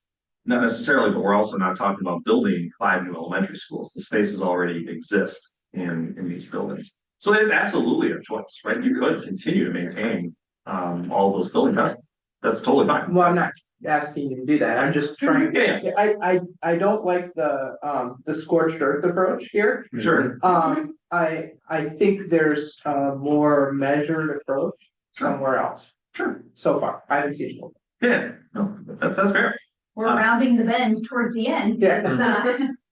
Okay, we have 5, so. And those are absolute, those are completely, of course, valid inputs, and that's exactly what we need to hear, right? So this was an attempt to look at what does it mean, right? To just put everybody onto one campus. Is it the right idea? I don't know. That's the conversation that we need to have. What is right? To Jared's point, what is right for this community? So it has to be right for this community. Well, I would like to know what you guys have heard from the community in December, because the things that I hear about a one campus solution, I'm not hearing many constituents saying, let's do it.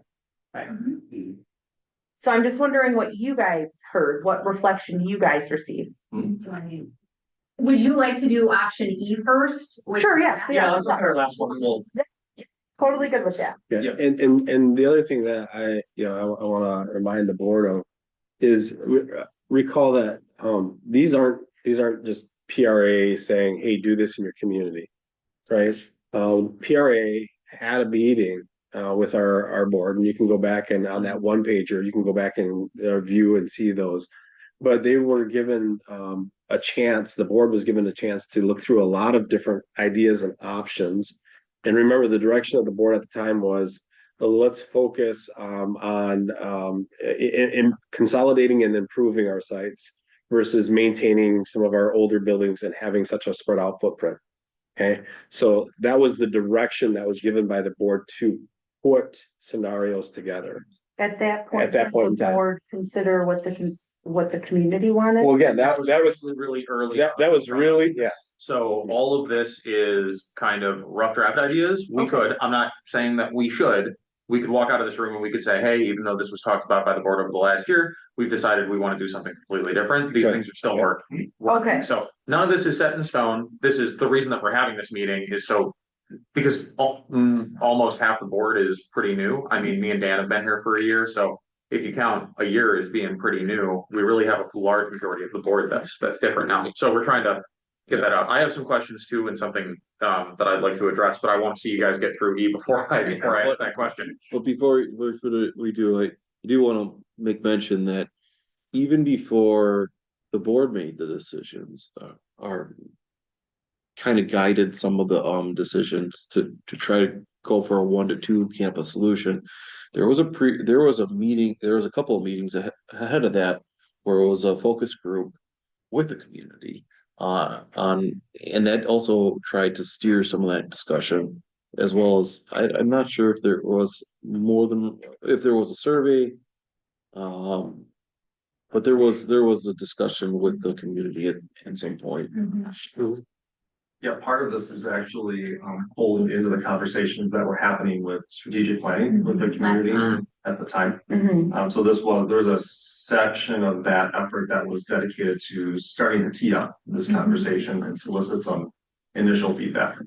Yeah, it was 3 days actually after the meeting on the 17th. Yeah, I remember you guys coming to the strategic planning. Yeah. Okay. Real quick, option E. So this is, again, a little bit different variation on an idea for one campus. This one breaks it down into 3 phases. The first phase moves middle school over to the high school. So that's that big project over there. And then renovates the middle school to be a 5-section elementary school. Again, this is anticipating that this is a long timeline, and we need to use the middle school in a modified version as an elementary school for more than a couple of years. So this would allow us immediately to take Webster, Lincoln, Leap, and the ESC offline. The second phase of this work then goes back to the elementary schools and constructs a new 5-section elementary school on the high school site. We then get to shrink and take Schurz and Douglas offline. The last phase of this reconfiguration of the district would expand the elementary school. And actually, I just found a typo that was not caught from over a year ago. In phase 2, it says expand elementary school from phase 1, it's really phase 2. So that'll be a big 10 giant elementary school, or we build a second elementary school on the high school site to hold our 10 sections of elementary students. So that would then allow us to take the middle school, which had been converted in phase 1 to an elementary school, offline and reduce us to that single campus. So again, just like the 2-section or the 2 campus models, this is just reconfiguring the parts and pieces a little bit over time.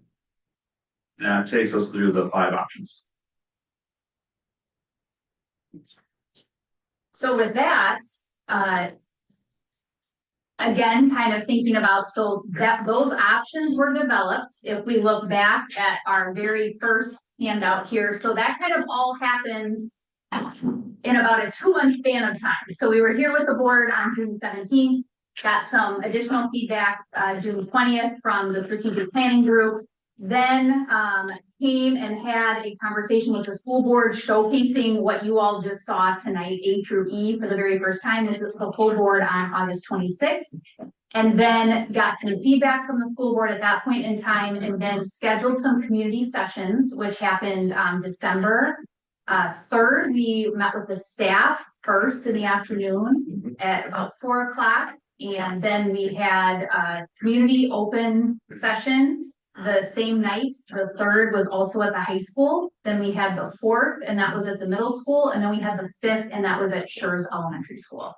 And so our total participation for that, we had approximately 30 staff members. We had about 6 community members for the first evening one that was also at the high school.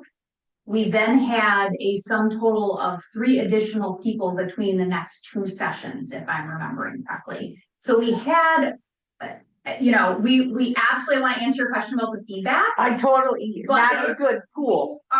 We were at, the lion's share of the feedback is from staff, and there is no reason to discount, or I'm not saying that's not very exceptional feedback because they live and work in the buildings every day.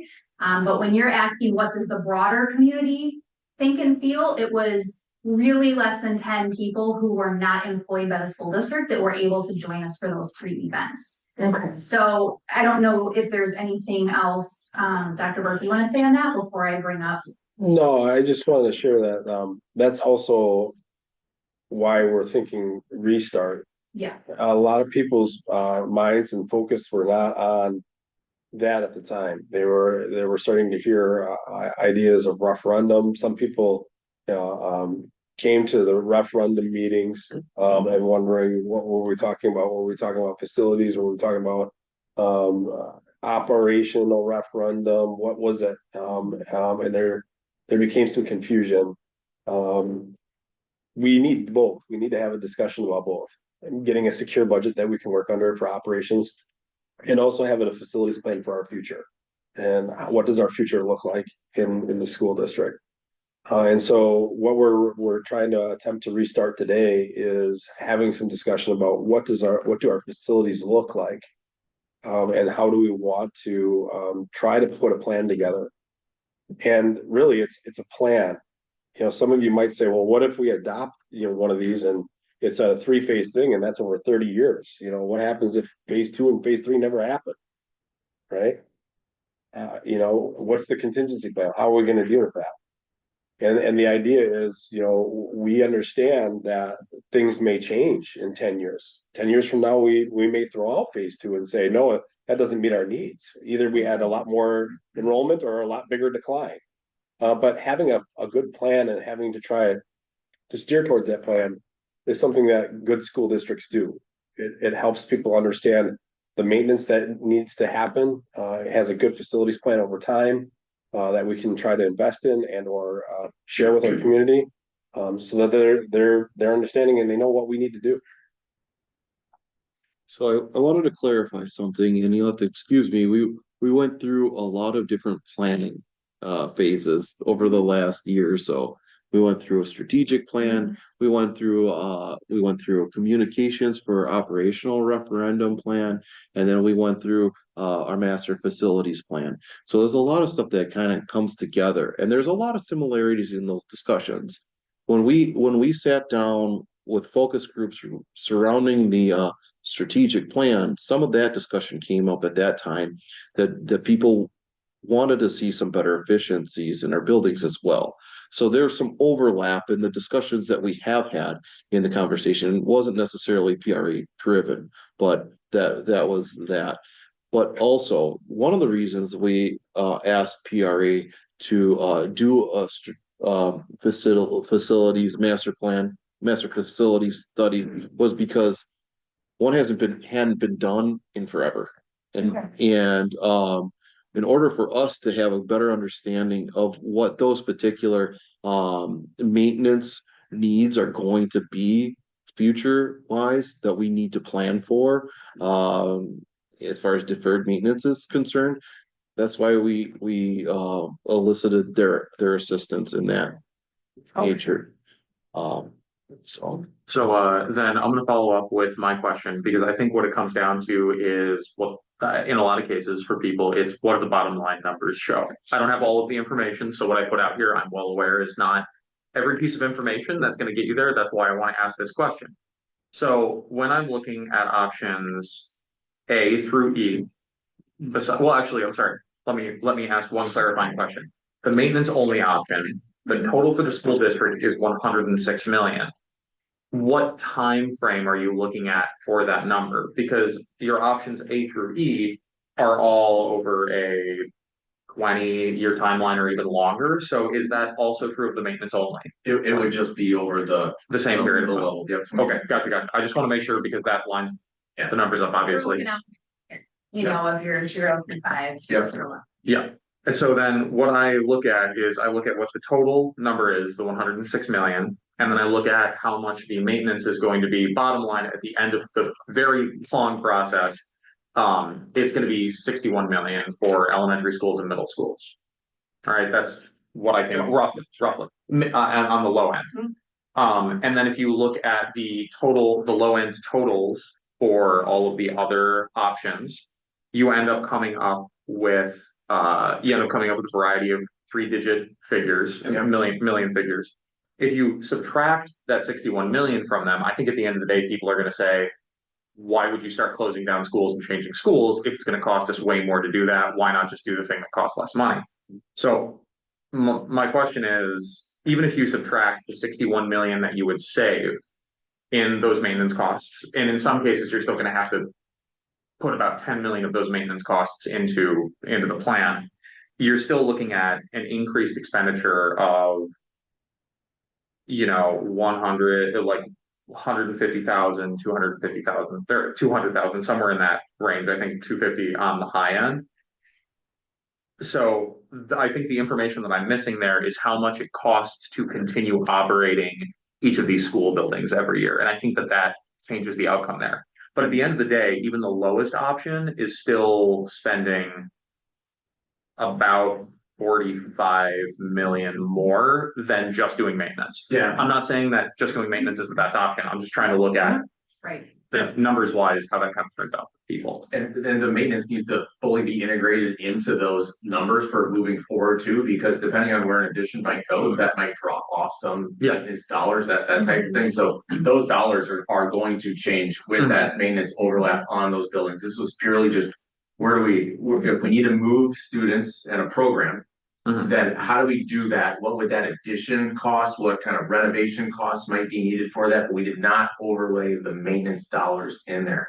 We did include dollars though to take care of buildings that were coming offline again to restoring them to a greenfield site.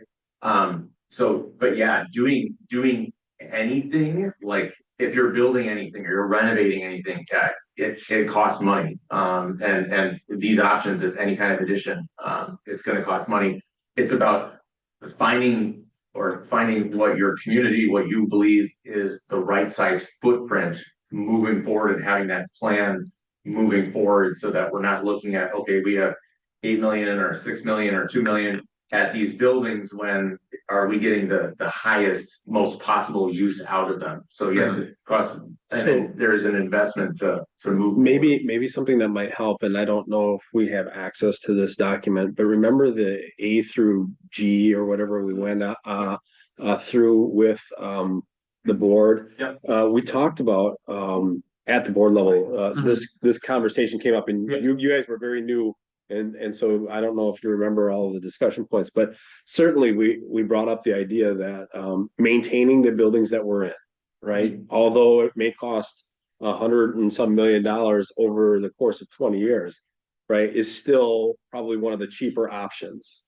We then talked about the need for as much space as we have, and would we put money into space we don't need? We also had some discussion about, if you're going to be putting money into something, what is the not only the 20 years of time that we're looking to do the investment, but then after the investment, how long you want that investment to last. So looking at going into newer spaces and being able to go past just maintenance and look at maintenance plus improvements was something that the board really wanted to look at, because they wanted to take a look at not only the 20 years, but also what do we want for the next 20 to 30 years after that? And what does a newer renovated space cost to maintain in the future versus maintaining a continually aging space? For instance, I don't know what the exact year Lincoln was built in, but give me a rough estimate of when that was built. Do you guys know? 40s, right? 1840s? In the 40s. Oh, I thought you said, I was like 1840. What are you talking about? No, but like in the 40s, right? 40s. Yeah. But We're closer to the 24. 1800s. Wow. No, what? 46. 40. So, continuing costs of, let's say we keep that up for 20 years.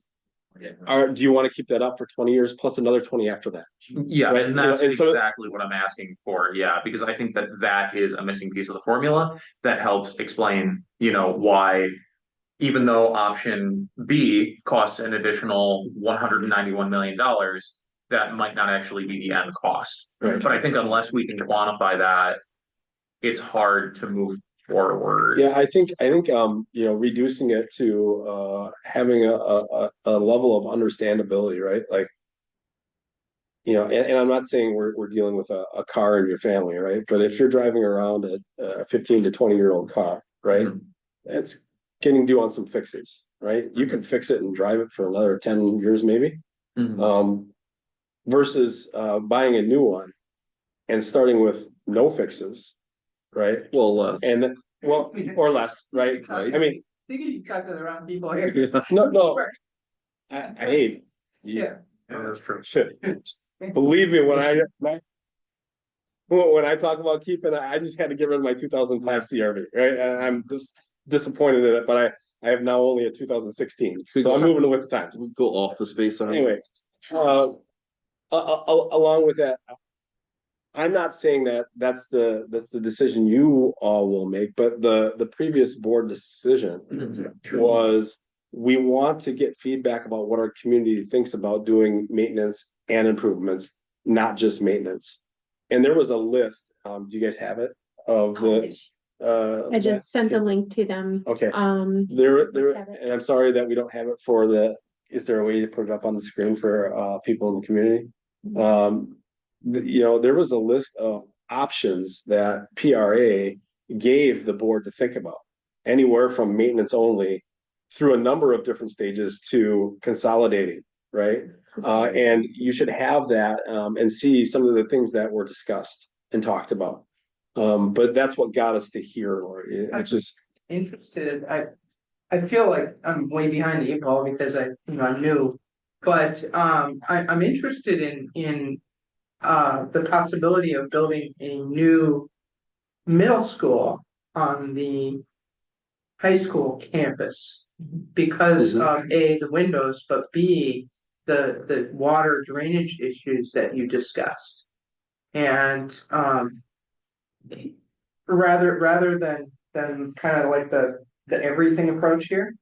And looking at that and saying, is this something a community thinks is worth it? Mhm. Yeah, there's some of our members of our community also brought up like, you know, the idea we talked about going to growth areas or creating growth areas. For instance, if we were to build on the southwest portion, where could we secure land and is the city going that way? But also what was brought up many years ago and more recently was the idea of expanding at the LEAP site, you know, making that into a two-section school, one that fits more than a half section at a grade level like we have now, but to try to get open enrollments from Oconomowoc, Eustisford, you know, so on. We see that that's a solution that Oconomowoc's trying to do with Ixonia, right? And having the elementary expansion that they did there most recently. So we are still in that phase, that survey phase. And because we have a newer board, halting the process and saying, okay, here's what the last board decided. Are we still on the same path? Are we going to choose a different path? What does that look like? And how do we move into what's next? And I think that's about where we need to start turning the phase, right? You saw what was offered, you heard the information and the figures and everything else. But my question for you, board, is what would you want to think about for the facilities plan, and how would you direct our team as well as PRA and Cullen to look at to then re-engage our community with? Go ahead, Carl. I got a question for you. Yeah. Did you ever hear of a course called Corporate Fiscal Management Decisions? Yeah. Greg? Sure, sure. You took it? Probably something similar. Are you aware of it, or have Yeah, you taken yeah. one like that? Mhm. It's right there. All the information that we need is right there. And hoping that your estimates are accurate. And we know the progression, Mr. Hess. Yep. So now we got to sit down and figure it out. Yeah. And thank you for all the information. Makes it much easier. So, you know what, you take offense to my question, but I need to ask the question for to clear the record up, because there's some miscommunication out there. Is the board or the district obligated in hiring PRA to move forward in any type of construction process? No. The same thing with Cullen. The answer is no. Okay. And why is it that we called on Cullen to assist with us in this process? I can share from an administrative standpoint because I made the recommendation. Right. One, they know their stuff. They've been doing it for hundreds of years. Well, not hundreds, but over 100 years, right? Also, they know our facilities really very well. They did the 2008 additions and construction, right? They have members on their team who live in our community, like Mr. Hess here, and have a heartbeat on our community versus some other companies that we interviewed that, you know, aren't even from around here, right? Their home bases are from miles and miles away. That's why they were given the opportunity from the board, right? That was what our board decided. And those were the reasons that the board gave for saying yes to it. Right. I can stand my, Craig, I mean, being a member of the community for my entire life, I grew up on a farm on the south side. I've lived in town, and now I live on the north side of town. I want to be a part of this. Yep. No, I'm not actually. I'm trying to address some community concerns, I guess. But the real reason that the real reason we brought Cullen on, right, is we need somebody on the building side to really help cost out the things that need to be costed, right? And so PRA can come in and talk about like architectural needs, civil engineering needs, and all those other things. but really we need people, on the building side to really tell us what that means in dollars and cents. And so we've got a team here that's working together, to help benefit us. Their contracts end when the facilities plan is done. We can seek out a different, architectural firm to draw up any, plans or phases that we have. We can certainly have any other construction company come in and do the work. And so I just want to make sure that people are very aware of that this is just for the facilities plan that we're working on right now. It was a bidding process, right? Yeah.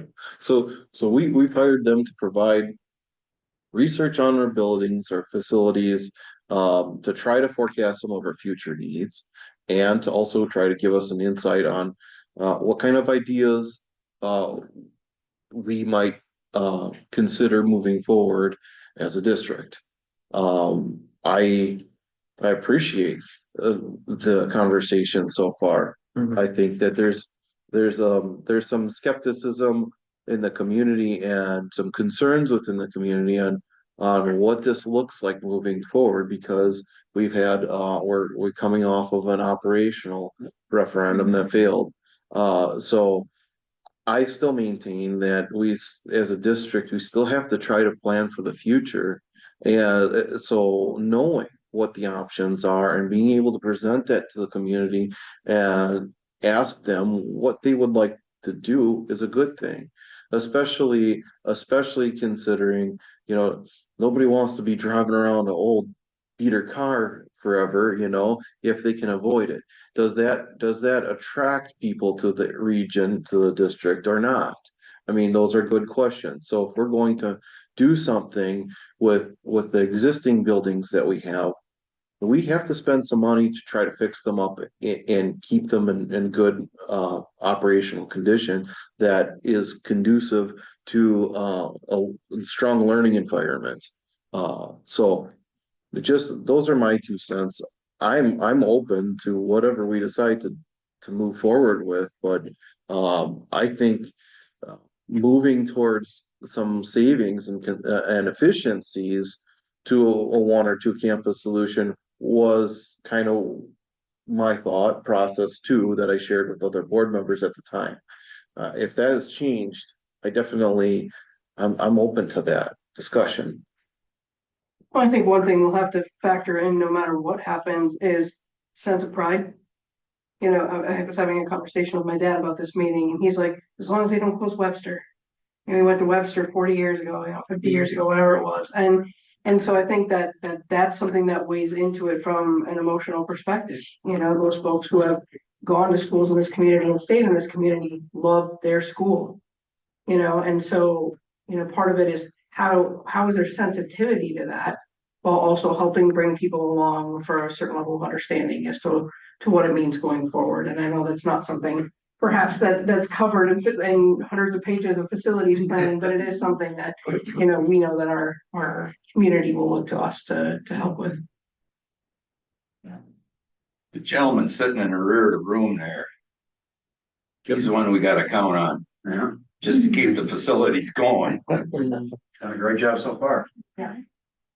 So, I think that I think that we should move forward with asking people in the community, making more opportunities for that input to come in, and asking people, what do you want to see happen? What kind of changes do you want to see? But I think we need to ask that question in cooperation with some pretty clear numerical breakdowns as far as what the costs associated are going to be. If there's a way that we can fill in some of those blanks that I was asking about with in addition to the saved maintenance costs, adding in, what does it look like to not be, operating, say Leap or Webster or any of these given schools for each year, looking at what that looks like would be helpful. And I'm assuming you want just the facilities costs, not a closing that would eliminate any of the staffing or anything like that. You're assuming staff. Yeah, just facilities costs, right? Let's just assume the the staff piece, right? Yeah. Okay. I think that would just help create a clearer picture. And then I think if people are looking at, like, say, option D, which is the lowest of the 5 options when you take into account the maintenance costs, if people see like, okay, so option D would cost 45,000 or 45 million more. I wish it was 45,000. 45 million more, but we're saving 10 million on operational facilities costs. I'm just throwing a random number out there. I'm not saying it's anywhere close to that in either direction. If they see that, I think that's going to help people be able to properly contextualize what would look good to them. And I think that, you know, Carl, you and I were talking about this earlier today. I think there's, and also Laura, you were chiming in. I think that I would not be surprised if there's a number of people who within the community don't feel very strongly in a positive sense about the middle school because of its design philosophy. I'm sure there are some people who have fond memories of it, but I think that of all of the schools, that one is probably the least hospitable to students from what I remember and from what I hear. So I think that would even, you know, maybe there's a solution that lies somewhere in that vicinity. Do we have any more data on the drainage issues at the middle school? Do we know anything else about that? Oh, I can tell you all kinds of issues about it. We don't want. Do we have anything we can put forward saying, yeah, this is how much? Well, all the homes around there, they all have wet water issues in the basement. Okay. Which costs you dearly. And that affects the foundation of a building like a school, I would assume. We got head nods coming over. Yeah, building foundation, that's 100% the issue. Yeah. It's their current. Well, we built a city on a marsh, so I mean, you're gonna have that throughout. Well, the north side is a little bit better. Yeah. And a drum one. Yeah. And they put a cemetery there. At high school. So do we know? Do we know what it's I can look costing and us? see if there's anything from our civil engineer and what they saw, but again, that's a non-destructive review. They walked around and looked at surfaces, so unless something's actively going on at that time, they're not gonna have flagged anything. Do we have a maintenance history? We have some water getting into the building. That's good enough. And we've had to put stormwater facilities in locations around the building to manage that and mitigate it. But we like to joke, there's a reason they built a pool where they did. So, but I mean, there have been issues of water mitigate or water infiltration. We've done, like I say, some exterior stormwater projects to get water around the building. And there's been some interior remediation that's been done too. And is that something you'd expect to have to work on in 10 years or maintain? Oh, sure, we'll have to maintain the stormwater facilities for sure. We're also gonna have to get the city on board with the transportation. I mean, if we went ahead with this, Yeah, you know, not have another egress. well, I mean, I think we're at a stage in the discussion where, you know, we're doing a lot of brainstorming. And before we decide to go down and do another particular study for traffic flow and get the city involved, we have to get a general idea, a general appetite from our community on which direction they want to go. You know, otherwise we really can't. I mean, you're wasting everybody's time. I mean, we're wasting everybody's time on that sort of thing. We don't want to do that. I had a question about the buildings.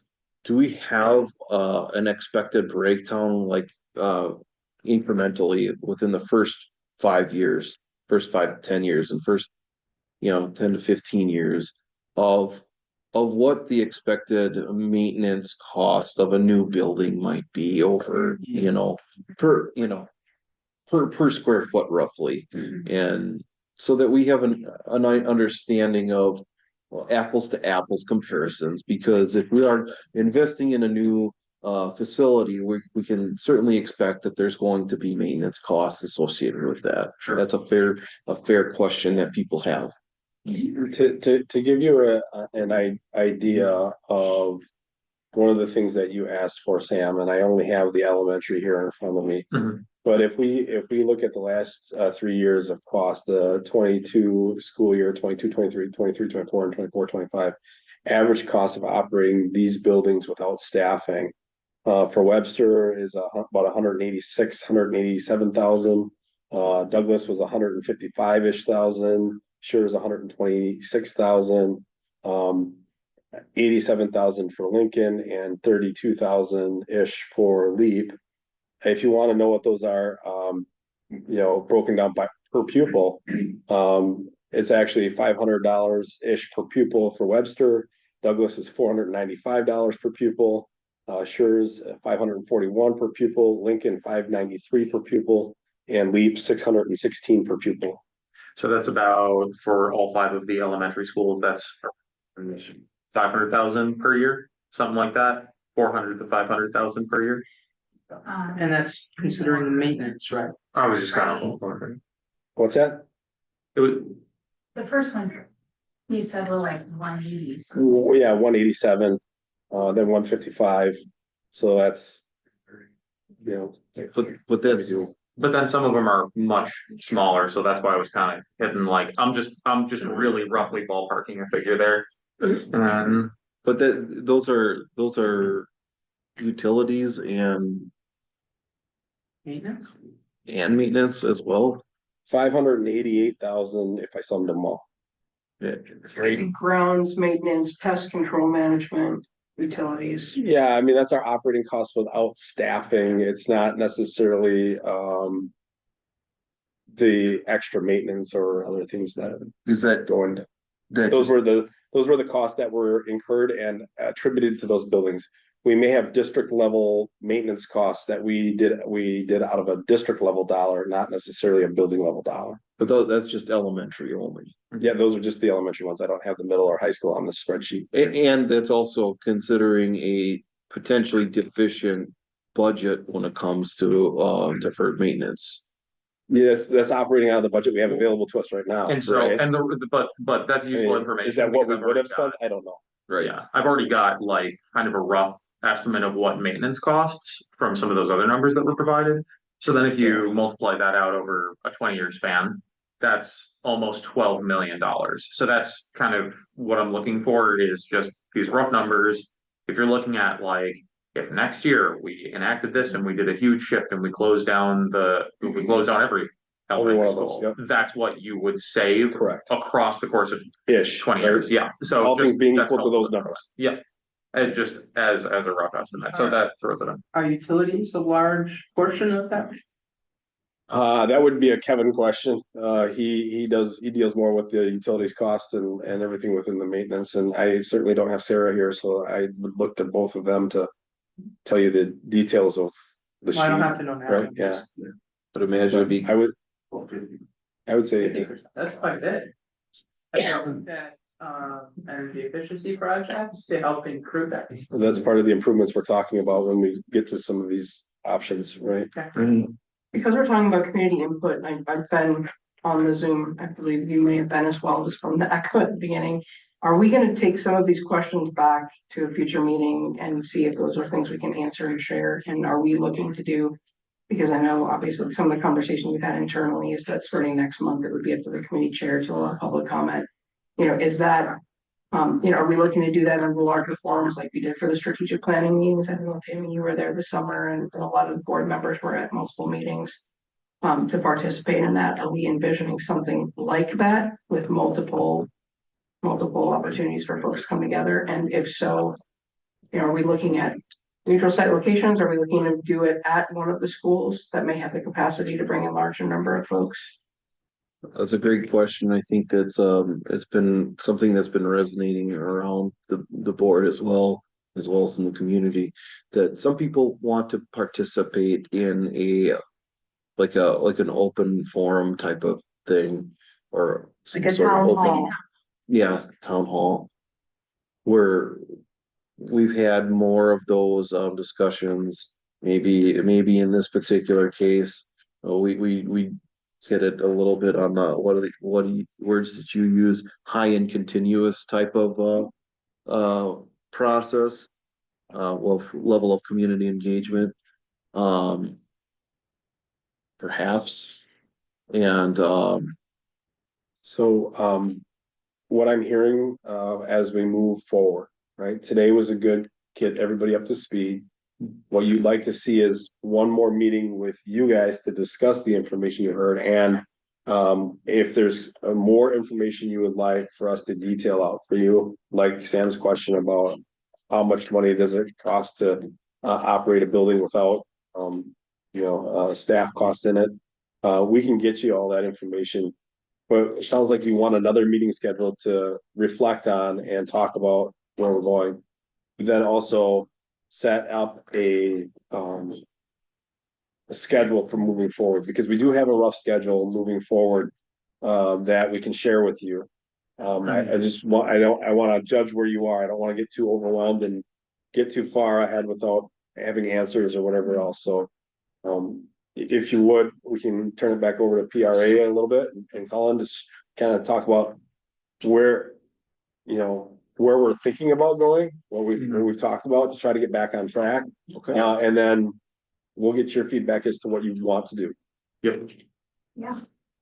So with that, you have at your place at the table, I believe, something that looks like this. It is a timeline. It would be the third of the handouts available to you. So this, kind of to Jared's point, this is just something that we had been using and then we took and rolled forward. It does not mean that that is where we have to go at all, but it may be useful. So we wanted to leave, knowing that many of you were not around for the complete journey, we wanted to leave the first part just as a historical, so you can remind, like, where were we, what were some of the things we did. But if you open up, you'll see on the back of the first page that we have kind of this February through May, we called it a pause for operational referendum process. Then we're jumping back in together here, just down at the bottom. So as I said, this is not a prescription. It is just a rough draft of some things. So thinking that in June and July, through perhaps what Dr. Burke was just suggesting, a chance for the board to take in, soak in, we can follow up with any of the questions. We've been taking them down that PRA or Colin can answer. Certainly you have a couple of things the district would need to give you more information about. We could get that back to you, do some more interaction with the board. Gear up, we were targeting doing some community engagement sessions potentially in the month of August. We know that summer is tricky, but usually as we get towards thinking about the start of the school year again, people are at least reading school emails and functions, or not. If you think it's better to wait, we could do that too. But just proposing that we kind of use the next month to 6 weeks to gear up, get the communications going to engage people to come in and have those conversations. Also, then again, if the board wants to continue down a path, I think I heard Mr. Wortman talking about maybe getting some formal feedback, then sometime perhaps that is in August, we're recommending considering formal agreements with a survey company or somebody who can help make sure that every household in your district gets whatever the upshot of some of this next engagement could look like. Maybe it's more kind of what we always say, going down a funnel, right? We're kind of still up here at the top of a funnel with a lot of options, a lot of conversation about things. You start to go down your funnel and then maybe you want more widespread community engagement. You really want to make sure you're hearing from a cross section of your whole community the best you can. So we would just recommend, again, whether that's August or sometime in the future if the timeline goes out farther, but looking into some form of survey opportunity. Then we're thinking in September, we would be taking the feedback we would get from August and then turning that around so that that could actually get put onto a survey. So that's kind of a couple steps that happen there. As you can see here, then we've scheduled out. I'm not sure if this will still be your committee structure. I know you're just starting off a new board season, if you will, but there had been a referendum planning committee that fed into some of it, the fiscal management, and then the Board of Education. So we left those. That can also be altered. But then we're in September, starting to turn around and get a survey ready. You would have the opportunity to review that through your committee structure, make a final approval so that the community is actually getting the survey in the month of November. We would try to promote that, especially those first 2.5 weeks, pretty hard. We know what starts to happen once hunting and the holidays set in, so but that is a good time for engagement. Some of the things that are so busy in the fall season start to die down a little bit. Take a breather. Then in December, you would receive and hear the survey data. And then we would round the bend into the new year and start thinking about, okay, now it's the board's turn to start again. Do we go back to the community with more engagement, or is the board ready to start saying, I think this is what the long range plan looks like? It's not a commitment to phasing necessarily or money. It's just saying, okay, if we look at the next 20 years, kind of to your earlier question, are we gearing up for 2 campuses? Are we looking at 1 campus? What's the will of the community telling us? And then what does that mean for our plan? How do we start to fill in and Build it out. together? Yeah, build it out a little bit. And then this timeline gets you, if you wanted to, we are not here to tell you you need to, but then the next time that your school board could put something on a ballot conceivably related to this would be next April. It's not us telling you you have to do that or should do that. We just built the timeline so that you could see what you would have to do if that would be the case. If you would like to go further out than that, or you're not planning to go to referendum, maybe you have other funding sources available to the district through donations or district funds, you could really commence your plan at any point in time. The timeline could be moved, you know, lengthened in some areas or changed to meet different needs, or add another phase of, you know, you tweak again, then you maybe do more surveying or something. So there are options to do here, but we just wanted to kind of lay out for you in chunks what that would most likely need to look like if you were going to target looking to the community in April for facilities purposes.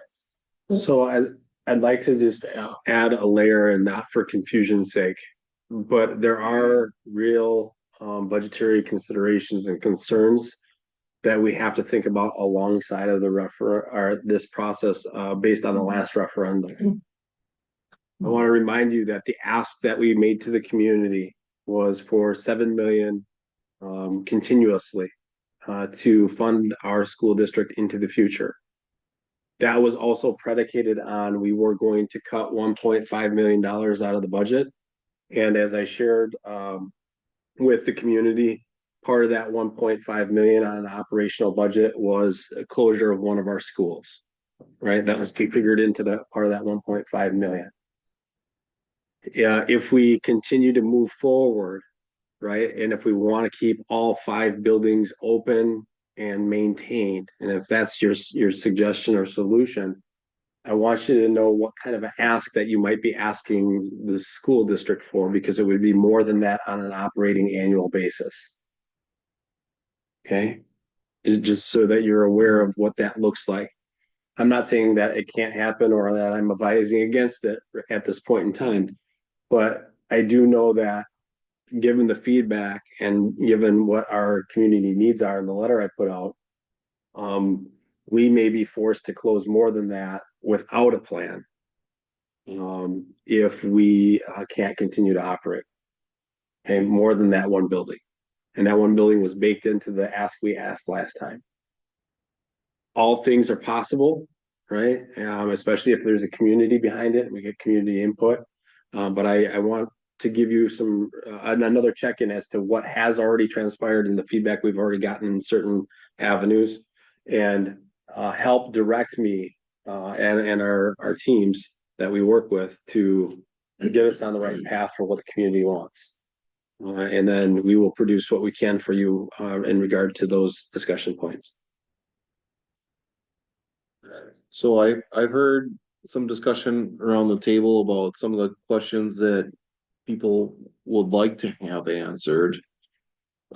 Is there a situation where we feel as a board, we want to give the administration perhaps some homework to take 1 or 2 different scenarios here and say, hey, can you figure out what the cost savings administratively or staff wise it would mean if we went to these types of phases, these types of plans? Is that something that we can we want to have a discussion about it this time? Or do we need to still have another meeting to have further discussion on this? Are you saying of the choices provided today, Correct. having them put together? Yes, right now, we've done a lot of talking and explaining about the history of where we've been and how we came to these particular one or two campus solutions. Are we soliciting feedback at this time from the board as far as what they think of these particular solutions? Are we seeking more information to be able to come to that Are you conclusion? looking for us to weigh in on this? Yes, should we weigh in on this at this time? Okay, well, I guess I'll start and maybe go around the table. Mhm. I believe the one or two campus solution is, I've not seen a clear case for this being a positive economically or for the community. And I'd like to see different options that are less extreme. I'd like to look at it sounds like the middle school has some serious maintenance issues.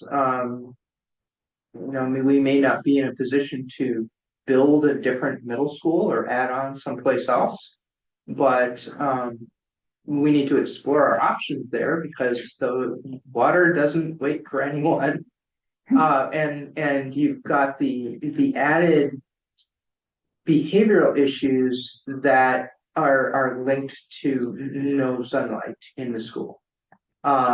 So I would like to see something done plan-wise with the middle school, whatever that looks like. I'm open to that. And then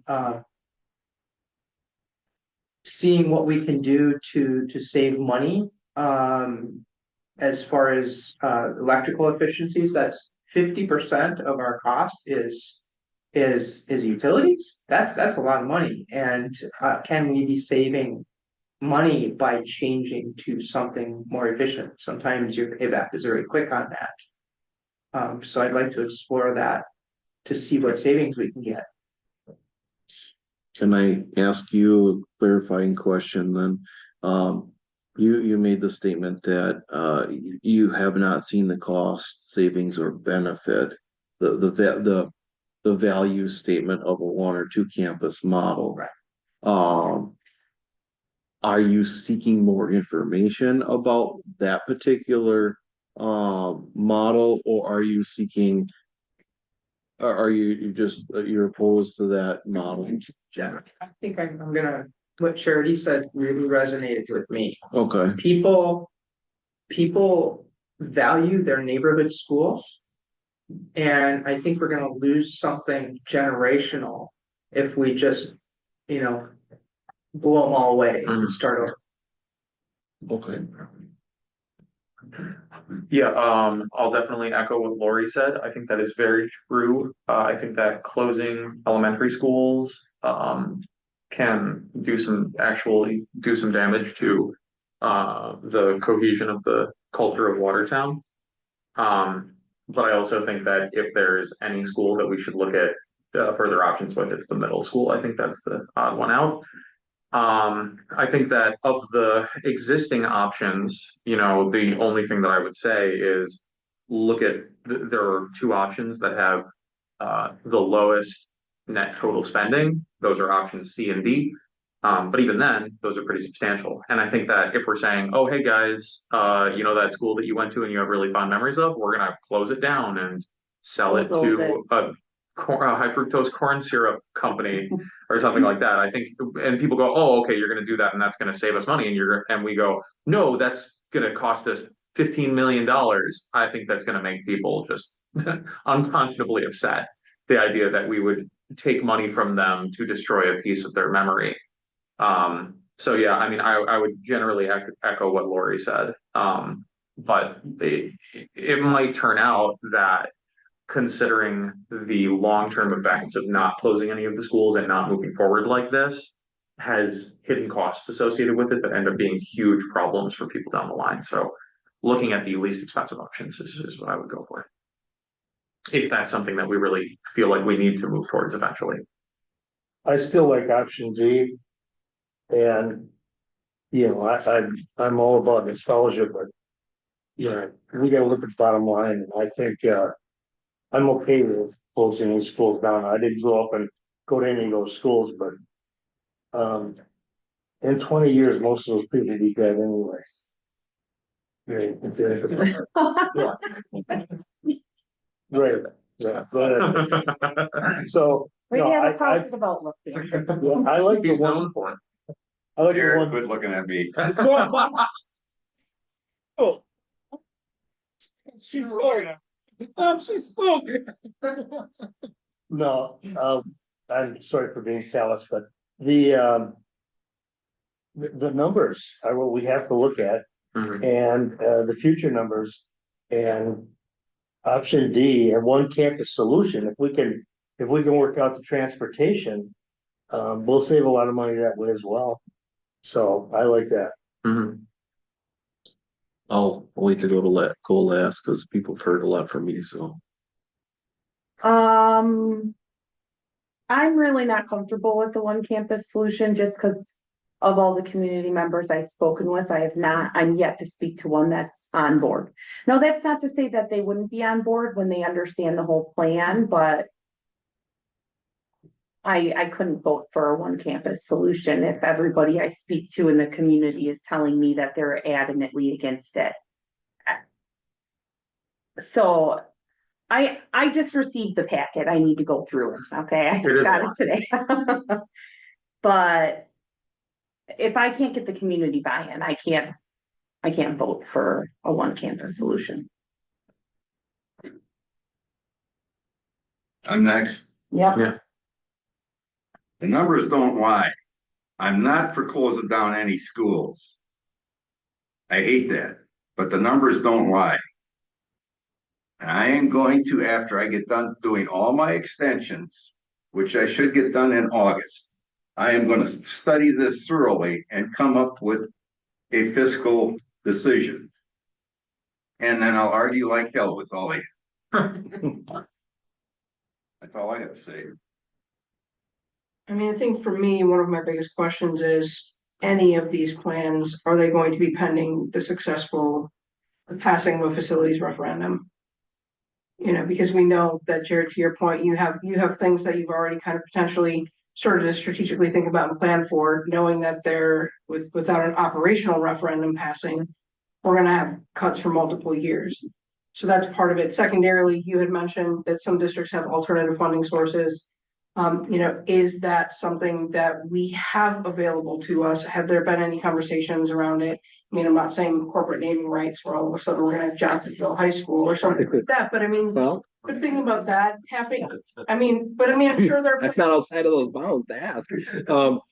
We do have, and we've pulled together a group of business people, more related to both ag and manufacturing. But those are our two largest industries around here that we really leaned into and asked to come. And we also invited the then mayor at the time, McFarland, and Senator Jagler came. And we talked a lot about funding of schools.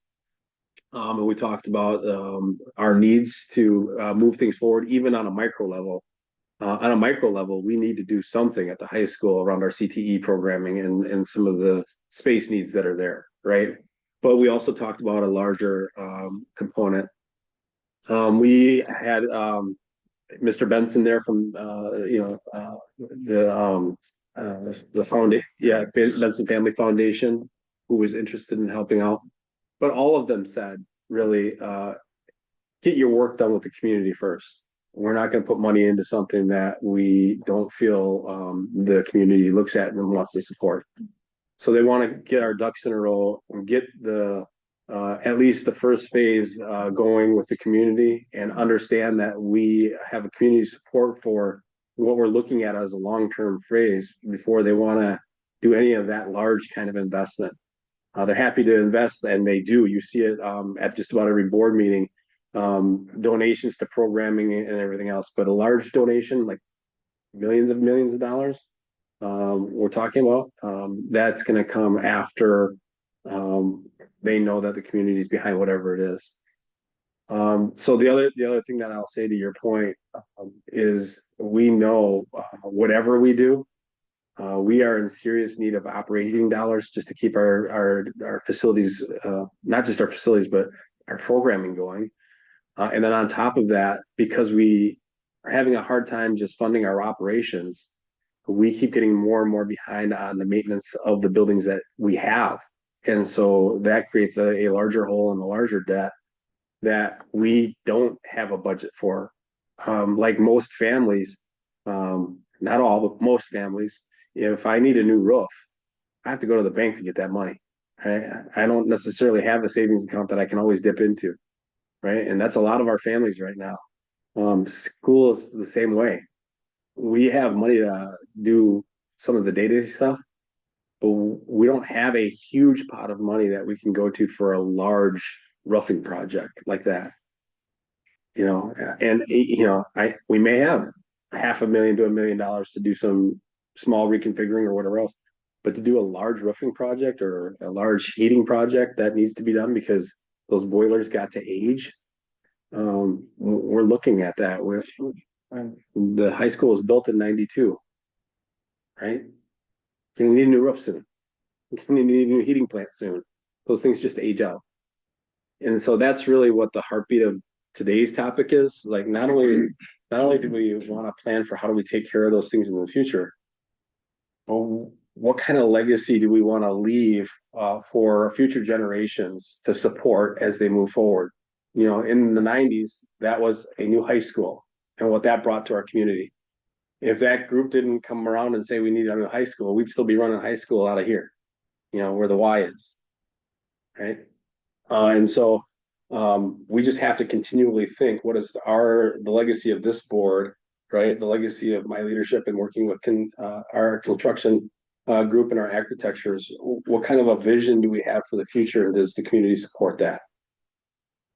So I guess the only other thing that I have then is, would it be worthwhile as we're considering, I mean, hearing a lot of people say we want to hear from the community and what those next steps would be, that we have representatives from the city, the community, some of those potential supporting businesses to all be at the same space and the same time hearing the same community messages. So there's, full transparency in that moment rather than, filtering different messages and having different sub conversations with the different communities. Yeah. I mean, I don't know what folks think about it. I mean, I'm fine with that. I think that would be a that's good a idea. No problem with that. If we move forward, let's say we pick Plan B.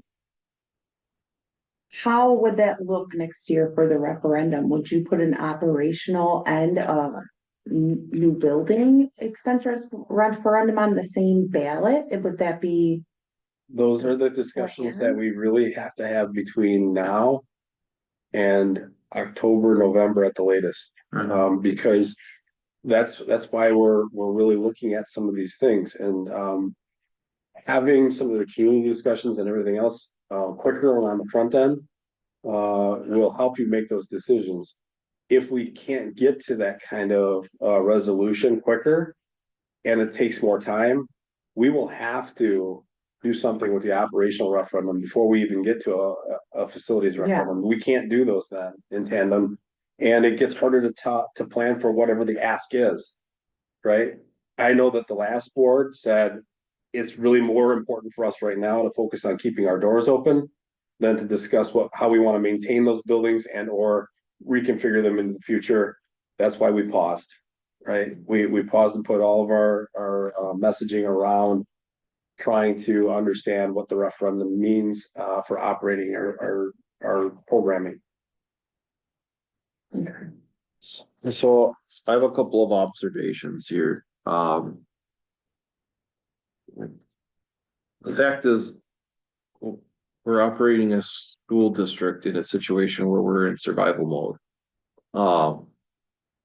we're trying to save as many resources as we possibly can moving forward as a result of the old referendum. What some people might not understand is if we move forward with a building referendum that has a different treatment to the mill rate than just an operational referendum per se.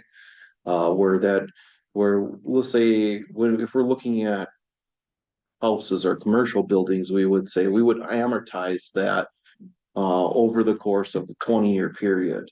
Well, this gets levied in the form of. Not always. Right, well, Not always. on a commercial building, it would be No. roughly 20 years. Gotta. I'm just using 20 years as the number because that's a roughly about that's what it would take You gotta to convince me. a 20-year bond cycle for a district. Well, the bonding, yes. Right, that's why I'm throwing that out there. So, that cost breakdown is going to be very different to how the taxpayers are going to feel that. And they can really benefit from the reap the rewards of that pretty quickly then too, with a growing community. I think that really as long term as a district, we need to be looking at how we utilize our resources efficiently moving forward in the future, because that means extra resources that we can employ in the classroom, extra programs that we can, so we may have to experience a little bit of pain now, but long term, we can set ourselves up for a lot of success. Yeah, I agree, Craig, but people generally like local elementary schools, Sure. just like populous society. But again, here's my belief though, that in our frugal community, the community doesn't have the means to support multiple different smaller buildings throughout the greater Watertown community. They just don't. It's factually, that's what the numbers are showing. They just don't have, but on the converse, when you have other resources, like for instance, you take the example of snow plowing. If you can avoid having our staff running all over like the county trying to clear snow, but rather they're focused on one particular space, now they get that job done a lot more quickly, and they're not putting their lives in danger traveling to the next place and frantically trying to get it all done. It's all right there. Right. Now take an example of our district that happens to be utilizing our school resource officers. Now, instead of having potentially 4 or 5 of them scattered throughout the district proper, you can maybe go down to 3 of them or 2 of them in a one campus solution. Now you're not I don't leaving. think that it would be advantageous to go down to 2 resource officers. Perhaps not. I'm just student using. Body of 3,200. I'm using it as an example. He's throwing out random figures for an illustration. If you happen to have those police resources in one spot, that acts more as a deterrent for safety. The same thing is true about school nurses and other individuals. I mean, it's less administration, you can get by with one building principal and several associate principals, which cost less. There's all sorts of intangible benefits to have those buildings set up in that way, and you can have a gorgeous building. So I think in my opinion, I would support option D, but I feel like maybe there's an option C plus. And that C plus might involve. We knew that was coming.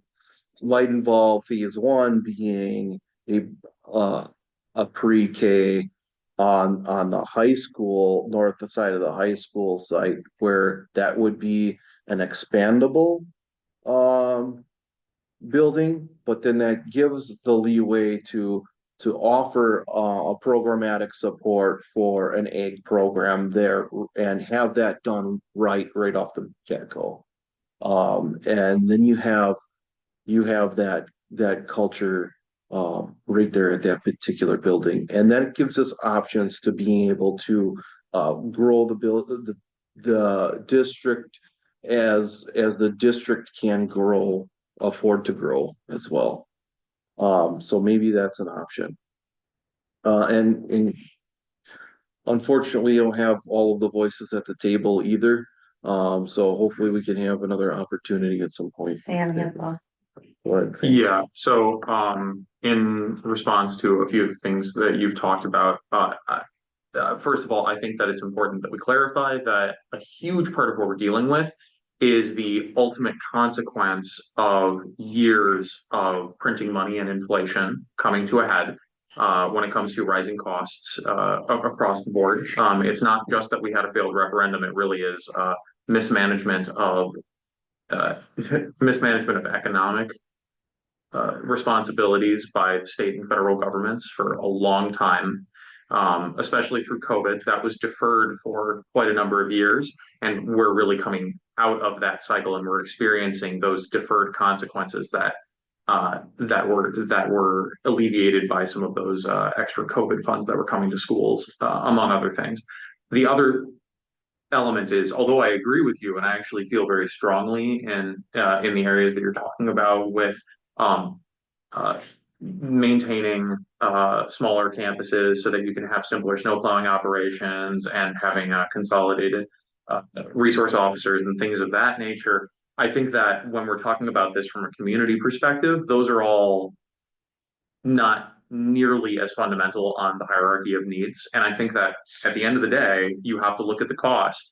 And if we are not able to get one of these options within a stone's throw of the maintenance costs, the flat out maintenance cost, I don't think people are going to be interested in it. And what I'm interested in doing is putting an option forward to the community that the community will say, oh yeah, I think that sounds good.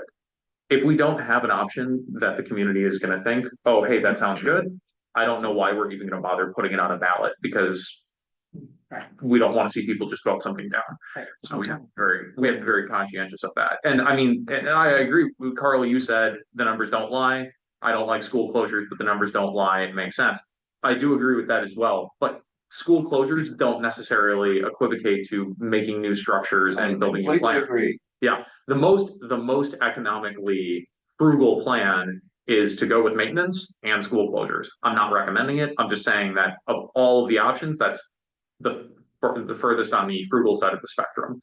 And I think that's I think we got to be careful, because although I understand what you're saying about a long-term legacy, I don't think that if there's a huge power outage and a terrible snowstorm in the middle of winter in northern Wisconsin, I might have a really nice chair, but if I'm going to die, if I don't chop that chair up and turn it into firewood, maybe it's an antique, maybe it's worth a lot of money, but my life is worth a lot more. We got to think about what's going to keep the school system fundamentally on for the future. And I don't know that some of these bigger plans are going to end up doing that. I think that's the question, Sam. I think we all have different perspectives on what that means, you know, fundamentally for the future of the district. Yeah, because the path that we're on right now, our fundamental future does look like closing 2 to 3 buildings just to keep the fire going. Right? Yeah. Then is that an option that we need to have prepared and available prior to public community meetings to say, you know, if we take these 3 schools down, you know, this is what the cost savings would be from those 3 schools, plus what the continued maintenance, just baseline maintenance would be for the remaining, to have that available as an option for people, or do we not want to put that forward for the community as an option? You know, there's different points, you know, dropping off points that you get to in that discussion, right? Because you can see, just closing a building and moving the staffing to another building and continuing the programming. That's not a huge annual savings, right? I think the largest school was, from the elementary side anyway. Obviously, the high school and middle school would be larger, but from an elementary standpoint, was Webster at 187,000 a year, right? In the grand scheme of millions of dollars that we need to cut, that's not going to help us. Adding them all up to $800,000 if we close them all isn't going to amount to anything. The real thing that people need to understand is it's not just closing a facility. It's the changing dramatically of the programming and the fewer amounts of people to run that programming that people aren't really hearing right now. And I've shared that when we talk about going down 60 to 80 staff members, 40 some of which would be teachers, right? People need to hear that. I'm not saying that as a threat. I'm saying that as a real reality that we are living right now. If we don't get some kind of revenue in, that is our real reality. And those are the realities that our administrative team are trying to put together in as cohesive of a plan as we can for you. We're also looking at a stair-step approach to what that looks like. Maybe get some money as a referendum, right? But still have to make large cuts, right? So instead of 60 to 80 staff members, we're talking 40 to 50 and maybe only 20 some of them being teachers, right? Still huge changes to our programming across the board with that amount. But I need people to understand where we are if we don't have what we asked for in April. One is that a conversation that can piggyback with these community activities. It's a both and. There's an opportunity to talk about the operational needs and to talk about facilities, recognizing their independent conversations, but like. Oh, I mean, I think that could strategically play into passing the operational referendum, right? Because if you start with the large ass, we want new buildings, and then defer to, but we need this operational referendum, you might get more community members to vote for the referendum, but pooey on the maintenance plan referendum. So I don't know if we want to combine the two, unless the goal is to solely focus on the operational, right? Because if somebody asks you to borrow $20 and you're like, no, and then they're like, oh, I can maybe $5, and then you feel a little obligation, right? Like to be like, oh, all right, I guess I can give you $5, right? So we don't really want to introduce the conversation like that to the community. That would be a concern of mine if we combine them. So, I mean, I hear what you're saying, and you know, it's such a when we say we need an operational referendum, yes, we need that. But in order for us to do not only that, but future planning for the expenses and maintenance of the buildings that for whatever reason past boards have neglected to get involved with, there needs to be a capital improvement referendum as well. I'm not saying there doesn't need to be. I'm just saying I'm not sure we want to have that conversation on the same night in the same room is all I'm saying. I can agree with that. I mean, I know that seems to confuse people when people seem to take it as you want an operational referendum, but then you have a capital referendum that you're talking about. Like that's a rerun of what we just did. Right. Unfortunately, timing is a factor. So, yes, Carl. Greg, these people have been sitting here. Yeah. Can they? Same thing, Carl. We can sit in. Yeah, well, I know he's a local, but I mean, no.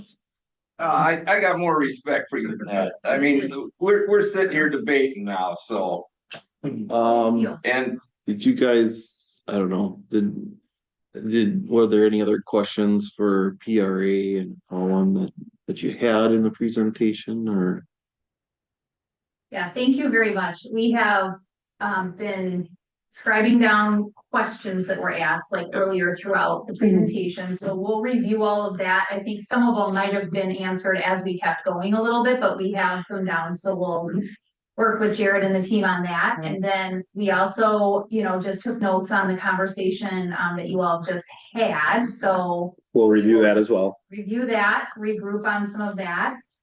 And then I think we'll wait to hear from Jared and the team about the next steps with you as a board. Is that us coming back for a little Q&A follow-up and, some next steps together? Is that something you as a board want to do? So those will be things you guys can let us know about. And honestly, go ahead. I'm sorry, Larry. Oh, do you have a certified energy manager on your team? We do not. Do we use one as part of our, I thought one of That our. actually may not be true. Our engineers may have, let me get back to you on that. Our electrical engineering team may. Okay, thank you. So, to Carl's point, I believe, we accomplished a lot today. And some of you are going from 0 to 120 miles per hour. It may be good to just take a pause, call another meeting fairly quickly, within the next couple of weeks, to then set the course for the rest of the summer's work. And maybe some ideas of where the board wants to go into the future, whatever future referendum we may be talking about. And I honestly, when I say this to you, I honestly don't see us moving forward without trying to continue to ask our public to put more support in. Right? If our state's not there, and we're seeing dwindling resources coming from the federal government, we've got to do something. And I will tell you this one last time. I will work to make sure that this business fits into any budget that's available to it. And I want to remind you that we're in the business of serving kids in their education moving forward. And I will always try to do that with the most amount of efficiencies that are available to us and money. But it will come with very much a change in programming if we don't do something different. We're on a path that is unsustainable.